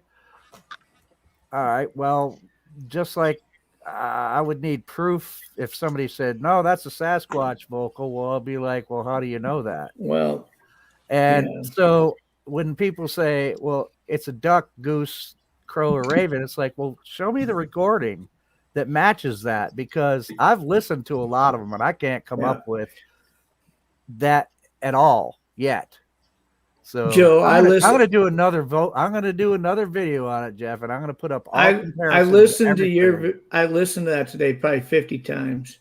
And one of the things I noticed that people were saying in comments, one thing you need to really keep in mind here is that I don't think any of them are speaking from a matter of fact on what they believe it is. No, I think they're just suggesting things it could be, you know. And here's what I came up with. I don't think it's Sasquatch. However, if it's an actual creature, I believe it's probably avian. I believe it could be a raven just because it has a speaking type cadence to it. But I'll be honest with you, it sounded more like an EMP to me. And this has come from a guy that's not really EVP. Yeah, no, that's what it sounded like. Well, I don't know, man. I'm just saying. Look, and like I said, I'm not saying it's. What's up, Iron? I don't know what it is. You know what I joked in the comment. I need evidence of anything, man. Whether somebody tells me they believe it's a Sasquatch, we'll prove it, because I don't have that proof. Yeah. If you think it's, if you're gonna say it's a duck, or well, what makes you say that? Can you give me a recording? I can't find one yet. I can't match it to anything as well. It doesn't have the tonality in my mind of a Sasquatch. But let me ask you this: what are the 3 words you think it's saying? It's only saying 2 words, and I'm not thinking it's saying anything. I thought it sounded like 3. I thought it sounded like 3 separate. Phonetically, it just sounds like, what's that? I thought it sounded like, I thought before the what's that there's something like either an influx or something happening. It almost sounds like ET phone home. Not saying those are the words, but like that's the cadence of it. All I hear are birds at first, and then like that. This sounded more like ET phone home. It sounds like ET phone home. Like that. I mean, that's the cadence. It's like, Well, and it just doesn't sound. I'm not going to play it here because I want to clean it. I want to. But the deepness, it doesn't have the depth and tonality for it to be something bigger than like what you would imagine an avian projection would be, or what a Sasquatch projection should be. What I'm saying is that I want to know what it is. Yeah, I don't know. I don't know if you'll ever know what it is. It might remain an inconclusive thing. It might. I just know it's a weird sound I've never heard before. But if it does, if it is something known and known animal, I'd like to know that so I can put that in a database and say, okay, well, if I hear this again, I know what it is. I thought that Oh, I'm sorry. You could send that to Mark Newble. If you forward that to Mark Newble, he'll analyze it. He has a database and he can compare it to other. He's great at audio. Mark is Mark's over at Sawdust Beast. Check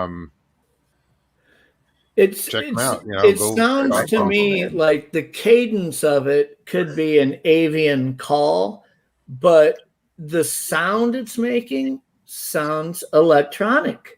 It has an electronic sound to it, doesn't it? Or a ambiance to it, almost. Well, that may be because of the recorder. I don't know, but it could be. But it just, to me, phonetically, like I said, I don't think it's language, but it just phonetically, to me, it sounds like, what's up? Very guttural. And so, and like I said, man, people saying goose and all that, I respect them. Fine. That's a good guess.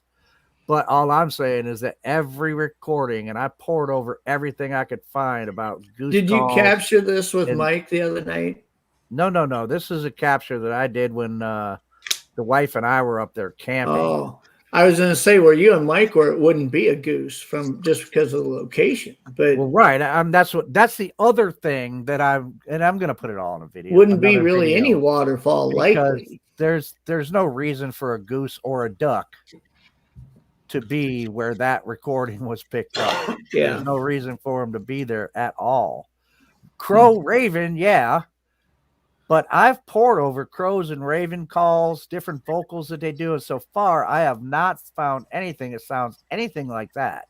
So you don't have like migratory birds coming through and stuff that might stop and hang out in the Sand woods. crane, anything like that. See, that's what I'm trying to figure out, man. I have to compare it to a lot of different stuff before I can say, well, it's inconclusive, or hey, it's this. It's actually this. And the other thing is you have to get out of your head what the most common sound an animal would make, but what they're capable of making. So, like when you think raven, you think a raven calling that caw, that the sounds of it. They make a lot. But if you listen to it, sit still when it's relaxed, it does a lot of weird guttural chattering. I have video of ravens sounding exactly like you would think monkeys sound like. Yeah, exactly. I tried domesticating that chattering sound. I found a lot of them online today as I was looking through, man.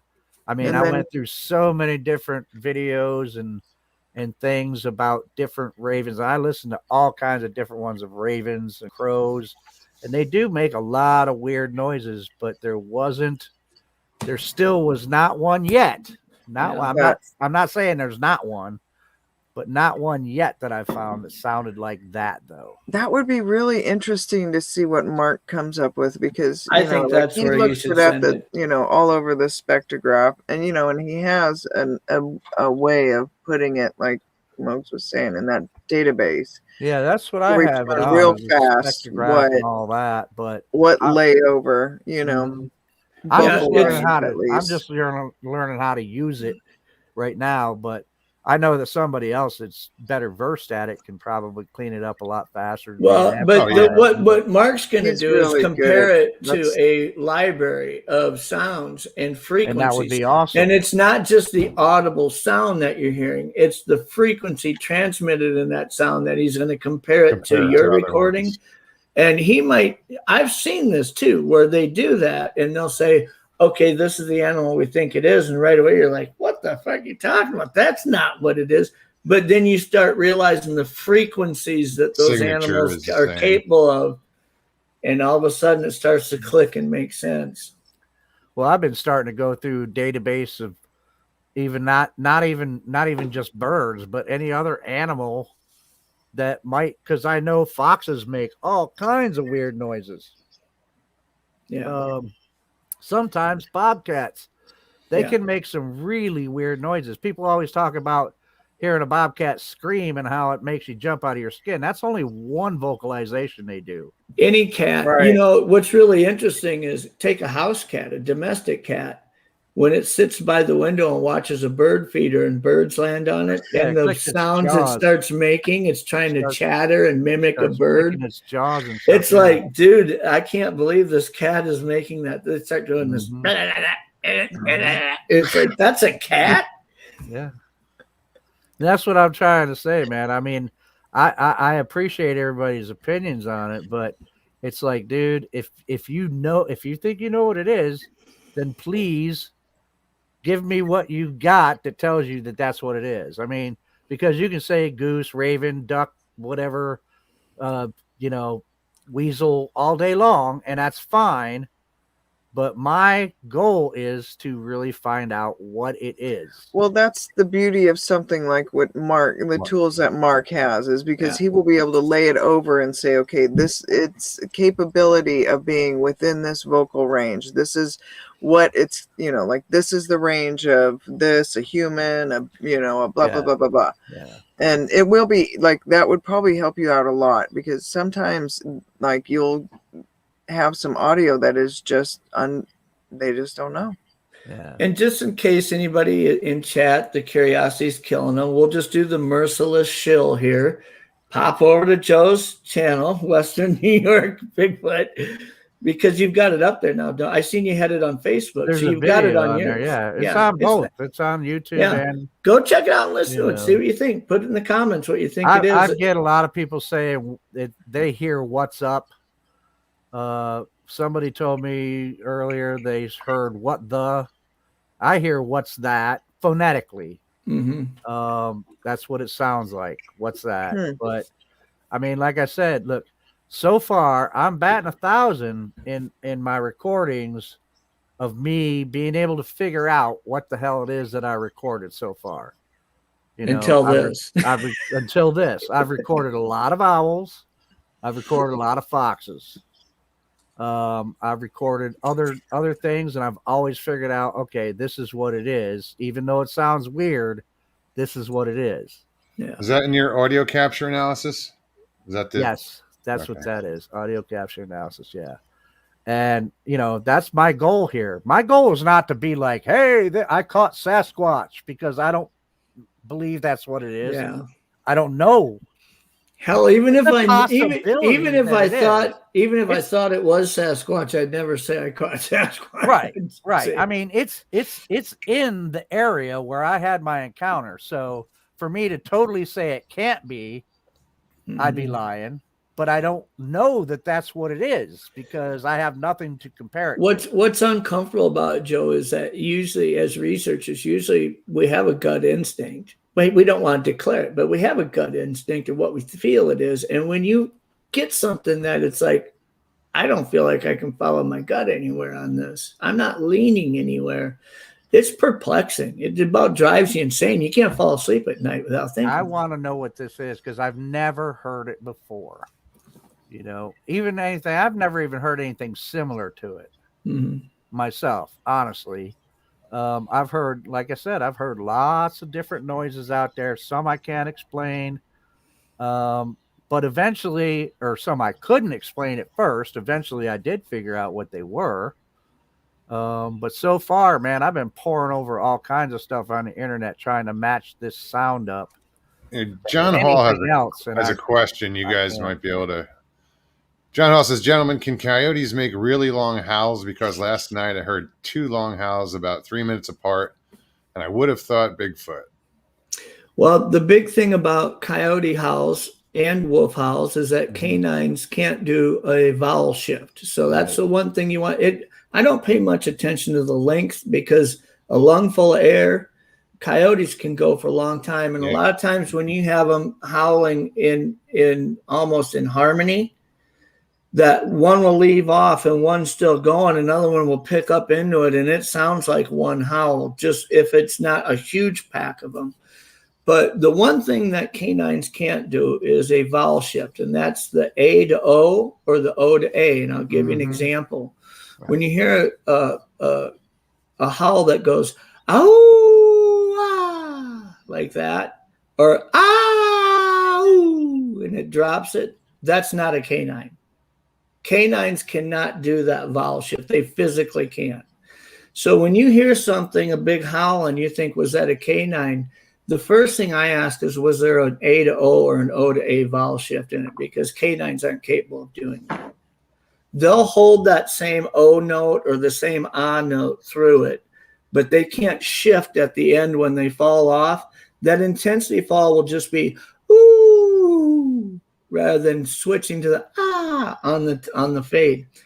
And so, you know, a lot of researchers and sound analysis guys have really, that's like their first vetting level, that when they hear a canine call, that people are like, is this Bigfoot or not? Well, is there a vowel change in it? Yeah.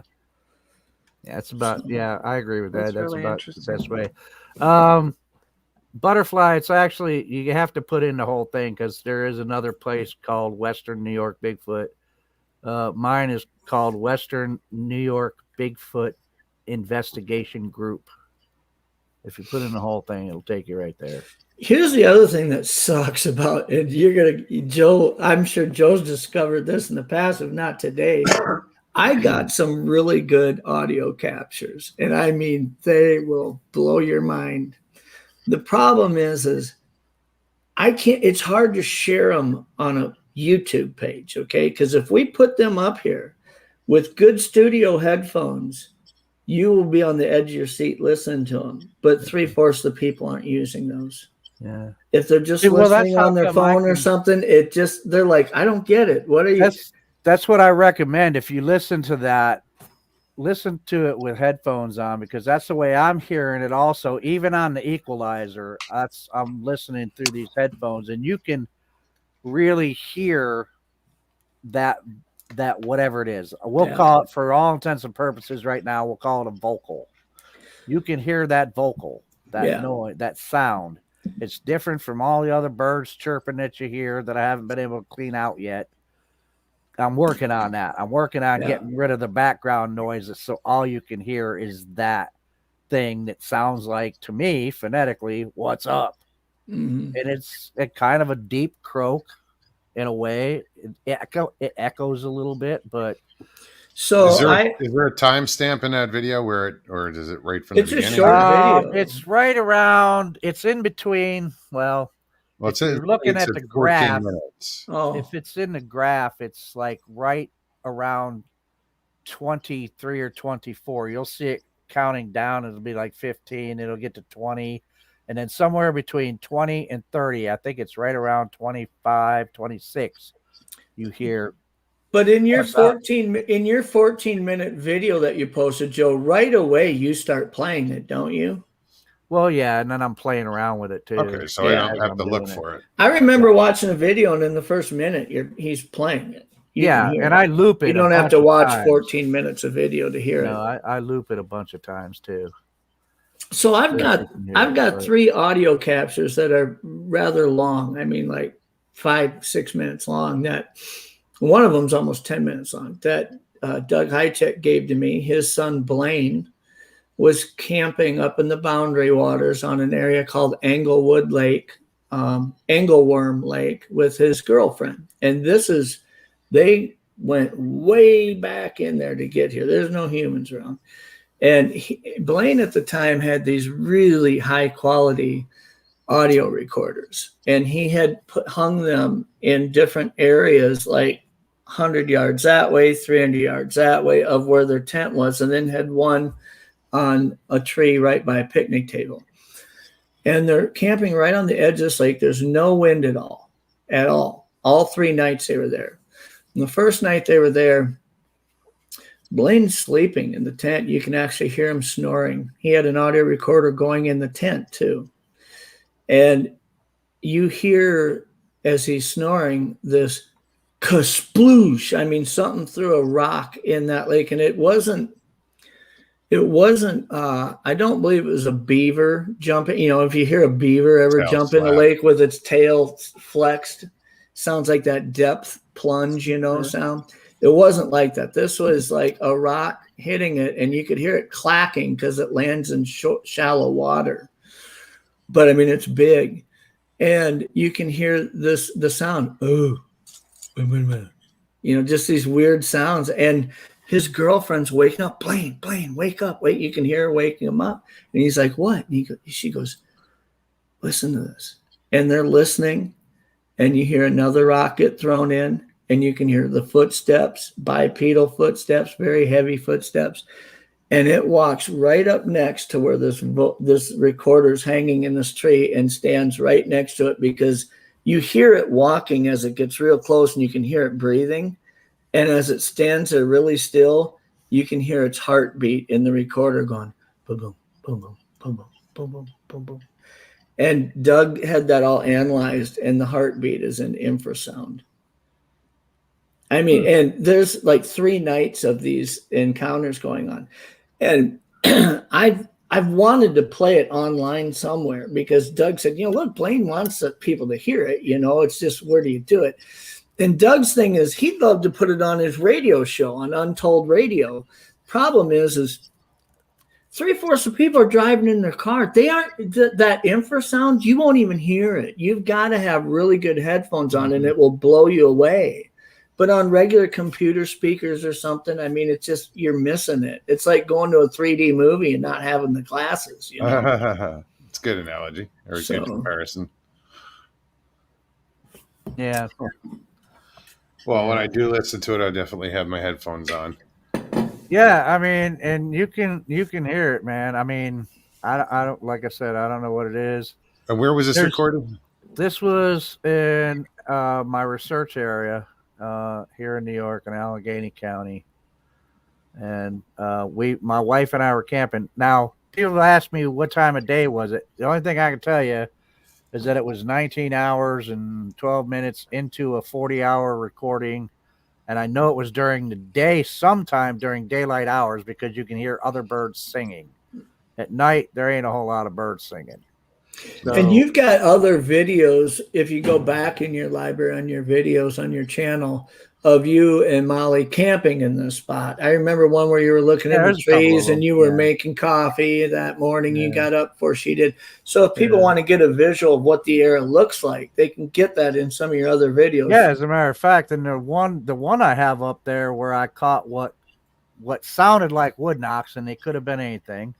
They could have been somebody getting kindling. I'm not sure I firmly believe that, but I can't prove that it's not that. But I'm doing a video. You can definitely hear the wood knocks. Curious Cryptid did some of the clearing up on that one too for me, but but that's the same area that I recorded this sound that I can't figure out what is making this particular sound. That's in the same area too. So you got any cute, cool guests coming up on your show in the future, near future here, Jim? Yeah, actually Friday on my Halloween special, I got this guy called Russell Van Zylen coming up on my show. Really? Sounds like kind of a square. I mean, yeah, it's weird. Actually, he's a pretty cool kind dude, of a man. Shitty dude. I don't know. You might He's a want pretty to cool think dude. a double And think of he's got some pretty cool paranormal stuff. Is he gonna sing? Happened. No. Well, I wasn't going to ask, unless he wants to sing the Monster Mash, because it's Halloween. Yeah, there you go. But I heard that was a graveyard smash. It was. Speaking of graveyards, he's got a great story about a graveyard. It's funny. That's why I wanted to tell that one. On it. But that's Friday night. This coming Friday. Yeah. Molly joining you on that, or I don't know if Molly's going to or not. I would expect her to, but maybe. I mean, how about you, Don't Jackie? expect a costume now, dude. Now, Jackie, you guys talked about it. You don't have to wear a costume, but people that do wear a costume, we are having a costume contest, and I will give away prizes that you can't buy in stores. Oh, that's scary. You can actually buy them. You can actually buy them in my store, but I mean, you can't really. Just like that. Looking forward to it. So I might have missed it earlier when I popped on, but Jackie has announced she's got some new stuff going on in her life we're all excited about. And do tell. I saw her first.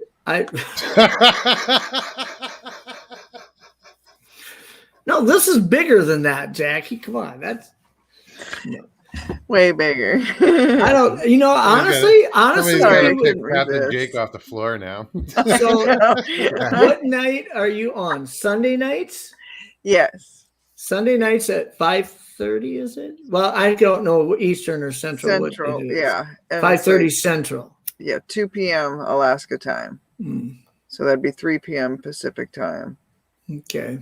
And you and Danielle are doing a show. Mm-hmm. Will you have different guests on it, or? Yeah, it's the normal Sunday edition that they just get to be blessed by you now. Well, Carrie's needs to lighten up his load. He's got a lot. They'll probably double their viewership with Iron Dog around there. I doubt that. But yeah, it's a lot of fun. Yeah, I'm excited. But we will. That's not going to interfere with us being able to spend time with you here, right? We still get to enjoy you here. It's not wrote in your professional contract that you can't hang out with us still. Just making sure. Don't. No. Everybody in chat saying, God, we aren't going to lose Jackie, are we? What? No. I'm joking. No one's saying that. Come on. No. The only people that have any say-so in what I do with my life are my husband and my family, really. Other than me. But No, they're not. Wow. They're not making any ridiculous demands or anything. No, they're awesome. Well, I say have fun with it. Thank Have a good you. time. You know, just make that mark we talked about. That's the rule, isn't it? Have fun with it. Yeah. Yeah, if it's not, you know, that's the way it is with anything. If it's So life not is fun, you about don't do that. it, right? Yeah, Right. no. If it looks like fun, you go try it.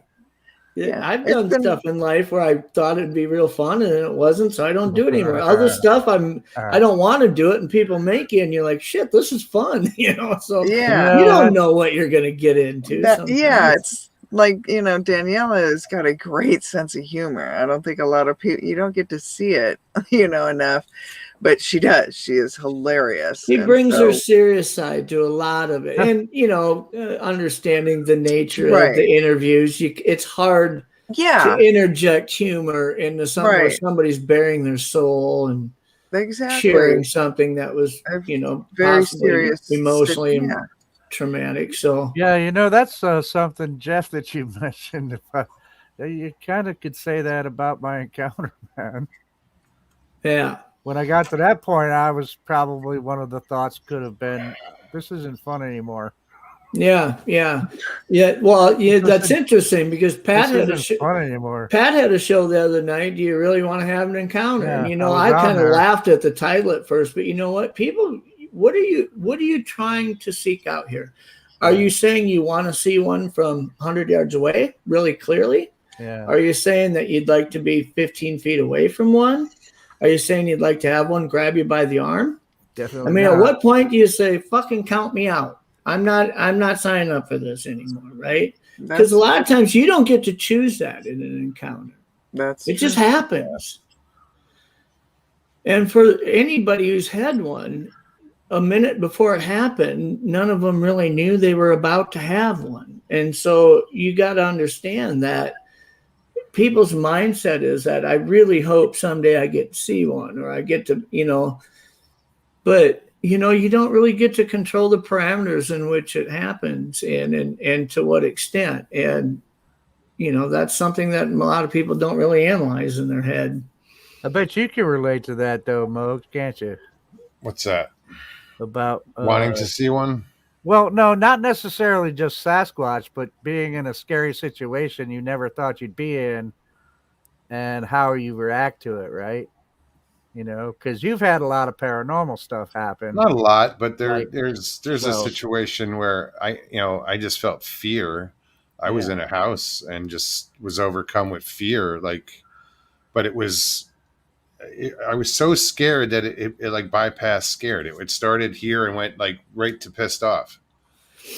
It was weird because I just started yelling at whatever was in the room. Because you were mad because you got mad because you were scared. So scared. Yeah, Yeah. I went past scared to pissed off. Yeah, that's what I happened. just started yelling at nothing in the room. You know, that's weird. To get that whole hair on your arms, everything, and the primal fear, and there's nothing there. There's something there. You think there's something there, but you can't see anything. Yeah. Yeah, and there's a lot of people in life who, you know, if you ask them, tell me the 1 or 2 times you've been the most afraid in your life. I mean, some people haven't really experienced fear at that level.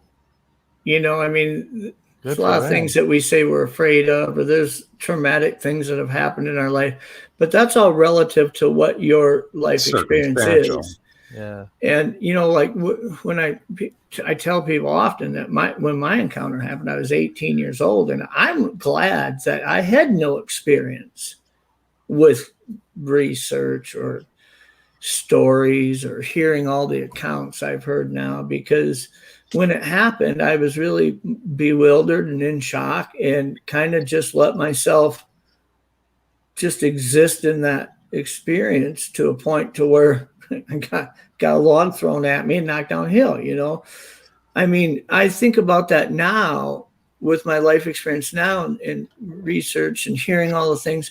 Had I experienced that now, it almost makes me afraid to think of how I may have reacted, because I think I reacted but in retrospect, I reacted in the absolute best way I could have.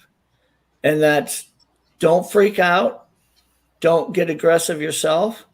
Just try to observe what this is, right? And, you know, right now, I mean, geez, I can't imagine what would happen if I would have screamed at it or yelled at it or tried to grab it or, you know, something crazy. You know, Grab it's like, it? Well, as Yeah. it is, it was that close. Right.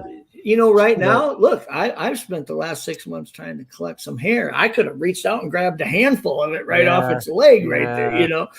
I don't know, man. See, that's the thing, man. Get drop kicked right in the face, like Justin Poirier just freaking kicked you in the mouth or something. That whole premise goes with anything, though, man. It's like, I don't care whether you're like, I want to see Bigfoot, or I want to go ghost hunting, or I want to see a UFO. It's like, do you really? Do you really? I think the best what are your analogy premises on what do you mean you want to go ghost hunting? You want to see a ghost? Are you sure that you're prepared for that? Do you want to see a UFO? Well, how do you want to see a UFO? Do you want to see one land and little guys come out of the spaceship and abduct you? Or do you just want to see one in the sky? Or, you know, it goes for almost anything when it comes to those types of experiences, man. You don't know. You know, you can say, you know what? I mean, I put up a meme about it basically the other day on Lay's page, you know, like with me, I was like, I want to see a Bigfoot. I want to see a Bigfoot. I want to see a Bigfoot. Sees a Bigfoot. Me. I want out of here. I want out of here. I want out of here. Mm-hmm. You know, but you're a knower then. Yeah. But at what cost, right? At what mental cost? Well, you know, for a while, man, mentally, I was fucked up. You know, I think the safest thing that you could ever do in any type of an encounter with that is simply to put your hands up and turn around and stay calm and walk away. Exactly what I That's did. all it wants you to do is leave. It doesn't want you to die. It doesn't want you to scream at it. It just wants you to leave, right? That was my first reaction. But who remains level enough in that moment to be able to just simply do that, right? And I think a good analysis of it is, this sounds crazy, but guys who race cars, like in NASCAR, when they get hit and they're going to hit the wall, your instinct is to hold on to that steering wheel. And that's the worst thing that you can do. Those guys, the first thing they do when they know they're going to have an impact is they let go of the wheel and put their hands in their lap. Because if you try to grip that wheel when you hit the wall, that wheel jerks so hard it breaks your wrists. Mm-hmm. And it's almost like in an encounter, the safest thing you can do is just say, don't react in any way. Just put your hands up and walk away. Don't freak out. Don't audibly make noise. Don't run. Just hands up and turn around and walk away. That's probably the safest thing you could do in most encounters. But like I say, whose thought process is working at that logical level to do that? You know? Absolutely. Usually at that point, it's a fight or flight, and most people aren't going to fight. Yeah. Oh, there was no way I was fighting anything. Just saying, but that's, you know, your reaction either, you know, it's the fight or flight. So I agree with you. The other way. I absolutely agree with you.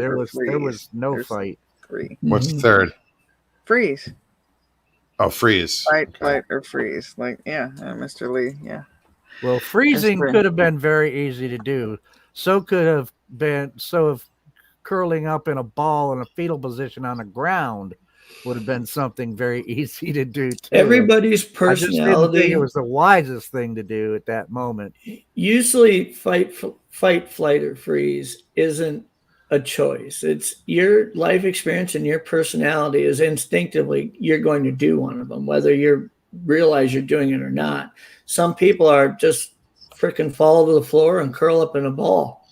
I mean, that's just where they're at, you know. Look at my sister and I. We both raised in the same family, but because I spent as much time as I did with my dad hunting, you know, I don't have the same reaction when I see a bear. She freezes, you know, and so that's something that she's definitely acknowledged, you know, and it does. How much experience you have also in those kind of conditions do play a lot. But there are so many hunters that have had these experiences that have had the crap scared out of them, and they will never go back in the woods. So, you know. And depending on the animal, your instinct sometimes will cause you to do something that's the absolute worst you can do. I mean, if you end up within, I'd say, 40 yards of a mountain lion, you need to make yourself big and start freaking out. Get your arms in the air. Get yourself looking massively threatening to that animal. It will retreat. Yeah, well, but if you turn around and run, that's the game it loves to play most in life, is chase the shit out of something. Yeah, you've just turned into prey when you turn and run. Same with most black predators. bears. You got to do exactly what you just said with black bears. Yeah, black bears and even brown bears. I mean, retreat is something you need to do, but you need to do it very slowly and very calmly. You don't run. You don't want to trigger that response. No, yeah. Well, you know, the thing that I think is really insane, and which may qualify me as being as crazy as some people probably think I am, is the fact that, you know, with an experience like I had, why am I still going the fuck back out there? But I am. You know, I mean, that is a really good question. People ask me, Joe, I get asked that a lot. I'm still going back out there, man. Like, is it to answer questions for yourself? Is it? Why do you think that is? Is it to answer your own questions? Or mostly, yeah. That's what I tell people. I mean, I was 15 feet away from one, had a log thrown at me, and I was injured. Scary, but I gotta know. For 30 years, I didn't go back. For 30 years, I didn't really have a want. It's when I got to be 50 years old and just kind of felt like, you know what, I can't go to the grave without trying to answer some questions, and I need to know. When I look back in life, there's a lot of things that I wish I would have done differently, but not trying to figure that out would be probably one of my biggest regrets. Not just, I knew what it was, but trying to figure out what led to it to do what it did. Was it the environment? Was it the fact it was on an island? Was it the fact that, you know, it's all these different factors. I thought, why did that happen to me? Why couldn't it just let me be? I mean, it could have slipped back to where I would have known. And I think had we not been on an island, I would have never had an experience. Don't you think it was scared too? I think in my case, the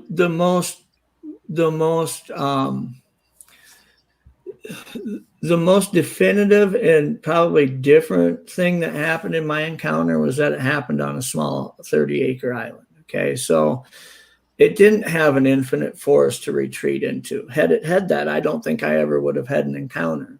But it saw us on a shoreline. It saw me come up this steep trail, and it didn't have a wilderness to retreat back into. You know, it knew that I need to make this person leave because I'm on a little island. This is my island right now. I'm using it to hunt from, whatever.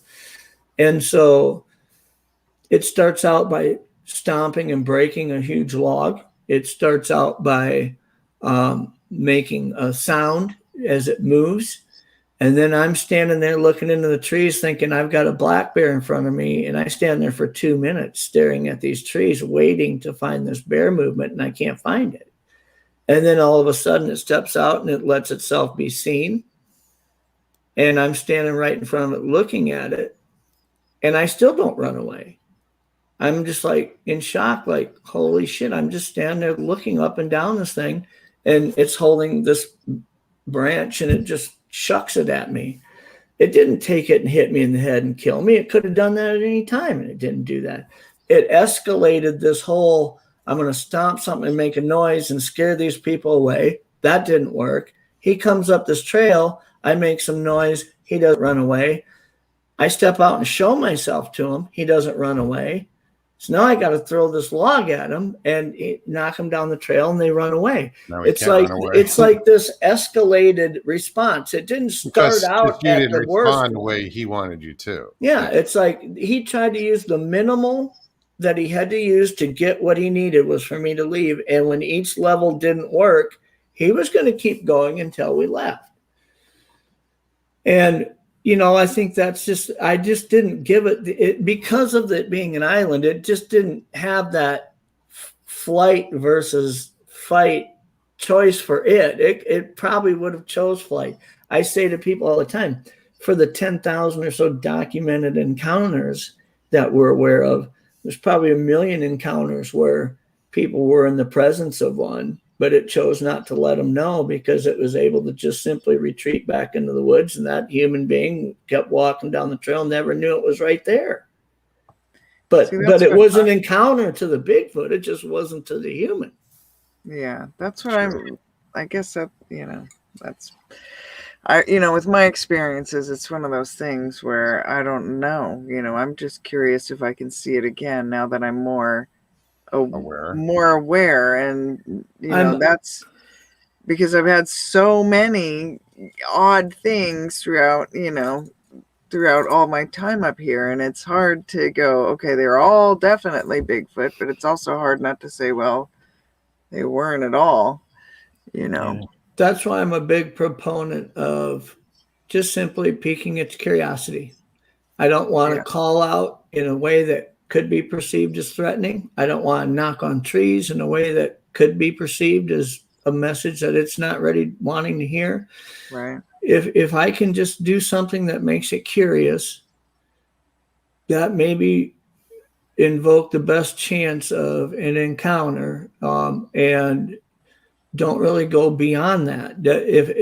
I believe that, one, I don't think they ever trust people, ever. People will say, I gift them, they come here, they trust me. No, they don't. That's ridiculous. They are comfortable allowing you to pass through an area. They are comfortable maybe visiting an area that they know you've been at. There are things that they become comfortable with, but that doesn't mean they trust you, because they understand that humans are very unpredictable. And, so I think that when they are comfortable letting you do something to a point where if they're uncomfortable, their first choice isn't at that point to scare you or make you leave. Their first point is just to disappear. Just withdraw. Just avoid the whole thing. Yeah, that's their first choice. That's why. And so when people say, how do I have an encounter? If you want them to remain comfortable, don't do something that's going to make them withdraw and disappear. Just do something that's kind of intriguing them. Whether that's singing, whether that's leaving something or whatever. I think that's why maybe I won't see Rasta again, because he's already knows who I am, and I'm sure he knew who I was the day that I actually saw him. And I would look. I tell people the same. I say the same thing every time, man. Is I would like to see him again. I don't want it to be under the same circumstances. I don't want him to scream at me and pop out, like there he is. But I would like to see him again. But who knows the chances of that happening? Maybe he's like, okay, I know who this guy is. From now on, he's not going to see me. I don't know. I don't know what I can do to entice him to come around so I can see him again. I mean, I've tried. I keep trying, but Well, you've got to understand that just like us as humans, we learn something from every encounter that we have, right? First time you stick your finger in a mousetrap, you're probably going to say, shit, I'm never going to stick my finger in one of those again, right? So looking at it from Rasta's perspective, he looks at his encounter with you and says, what have I learned from it? And if you put yourself in that position and try to say, what did he learn from it? He's going to learn, if this happens, don't go near it. If this happens, don't go there. You know, if he sees people around a car, maybe don't go near them. You know, I mean, whatever could have been involved in that negatively perceived encounter for Rasta, he learned something from that. Oh, I can tell you one thing he learned. He learned that I'm a noisy son of a bitch that scares up deer and runs them off when he's trying to fucking get some food. That's one thing he learned. Mm-hmm. But it's funny, man, though. I went out there with Mike from Tactical Bigfoot Research and showed him where I saw him at. And Mike started pointing out stuff that even I had not observed or even thought of. You know, he was pointing out these deadfalls. I've seen the deadfalls. Deadfall, man, they're everywhere. But he pointed out where they were, and I was looking at him in a totally different way, because he was like, look, at relationship of where I saw him, where the deer was. Over here you have this deadfall, huge deadfall on this side. He said, look, you have a fence here. That was a deadfall. And then he pointed over to my left as I was facing the area where the deer was. He said, you get a fence over there. It was a choke point. Mm-hmm. And I'm like, wow. So that was the circumstances of the day. I was just stumbling into the area, not knowing what was going on. And all of this stuff is adding up of why he was there and why that deer was there. It wasn't just a coincidence. I firmly believe it wasn't a coincidence anymore. I thought maybe it's just a coincidence, right? Scared up the deer. There was a big, but then you add in this other stuff. There's only one way into that and one way out.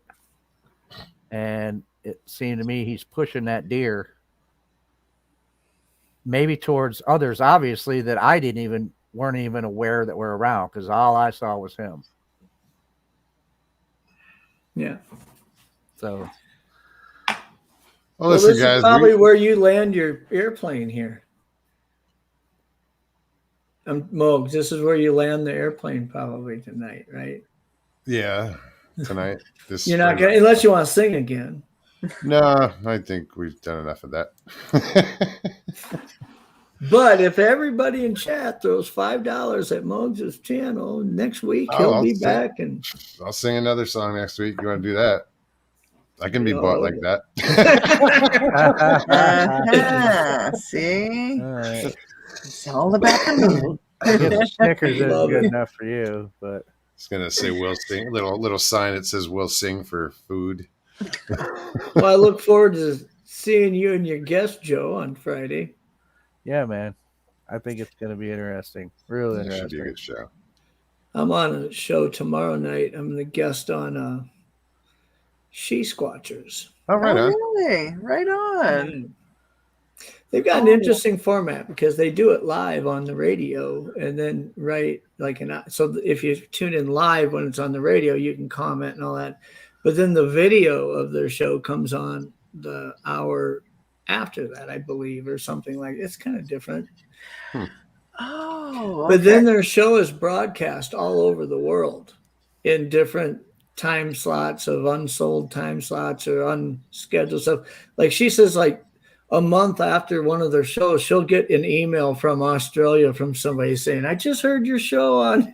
She's like, in Australia a month later, kind of funny. Yeah, kind of fun. They subscribed to my channel, and I was like, really? Yeah. She Squatchers subscribed to my so channel? It's Jen and Shelly. on. I'm like, okay, cool. I'll take everybody I can. I don't care. They've had some good guests on. They had Doug on there. I love people. Yeah. Yeah, I think their logo is the pink version of this one. Yeah. Yeah.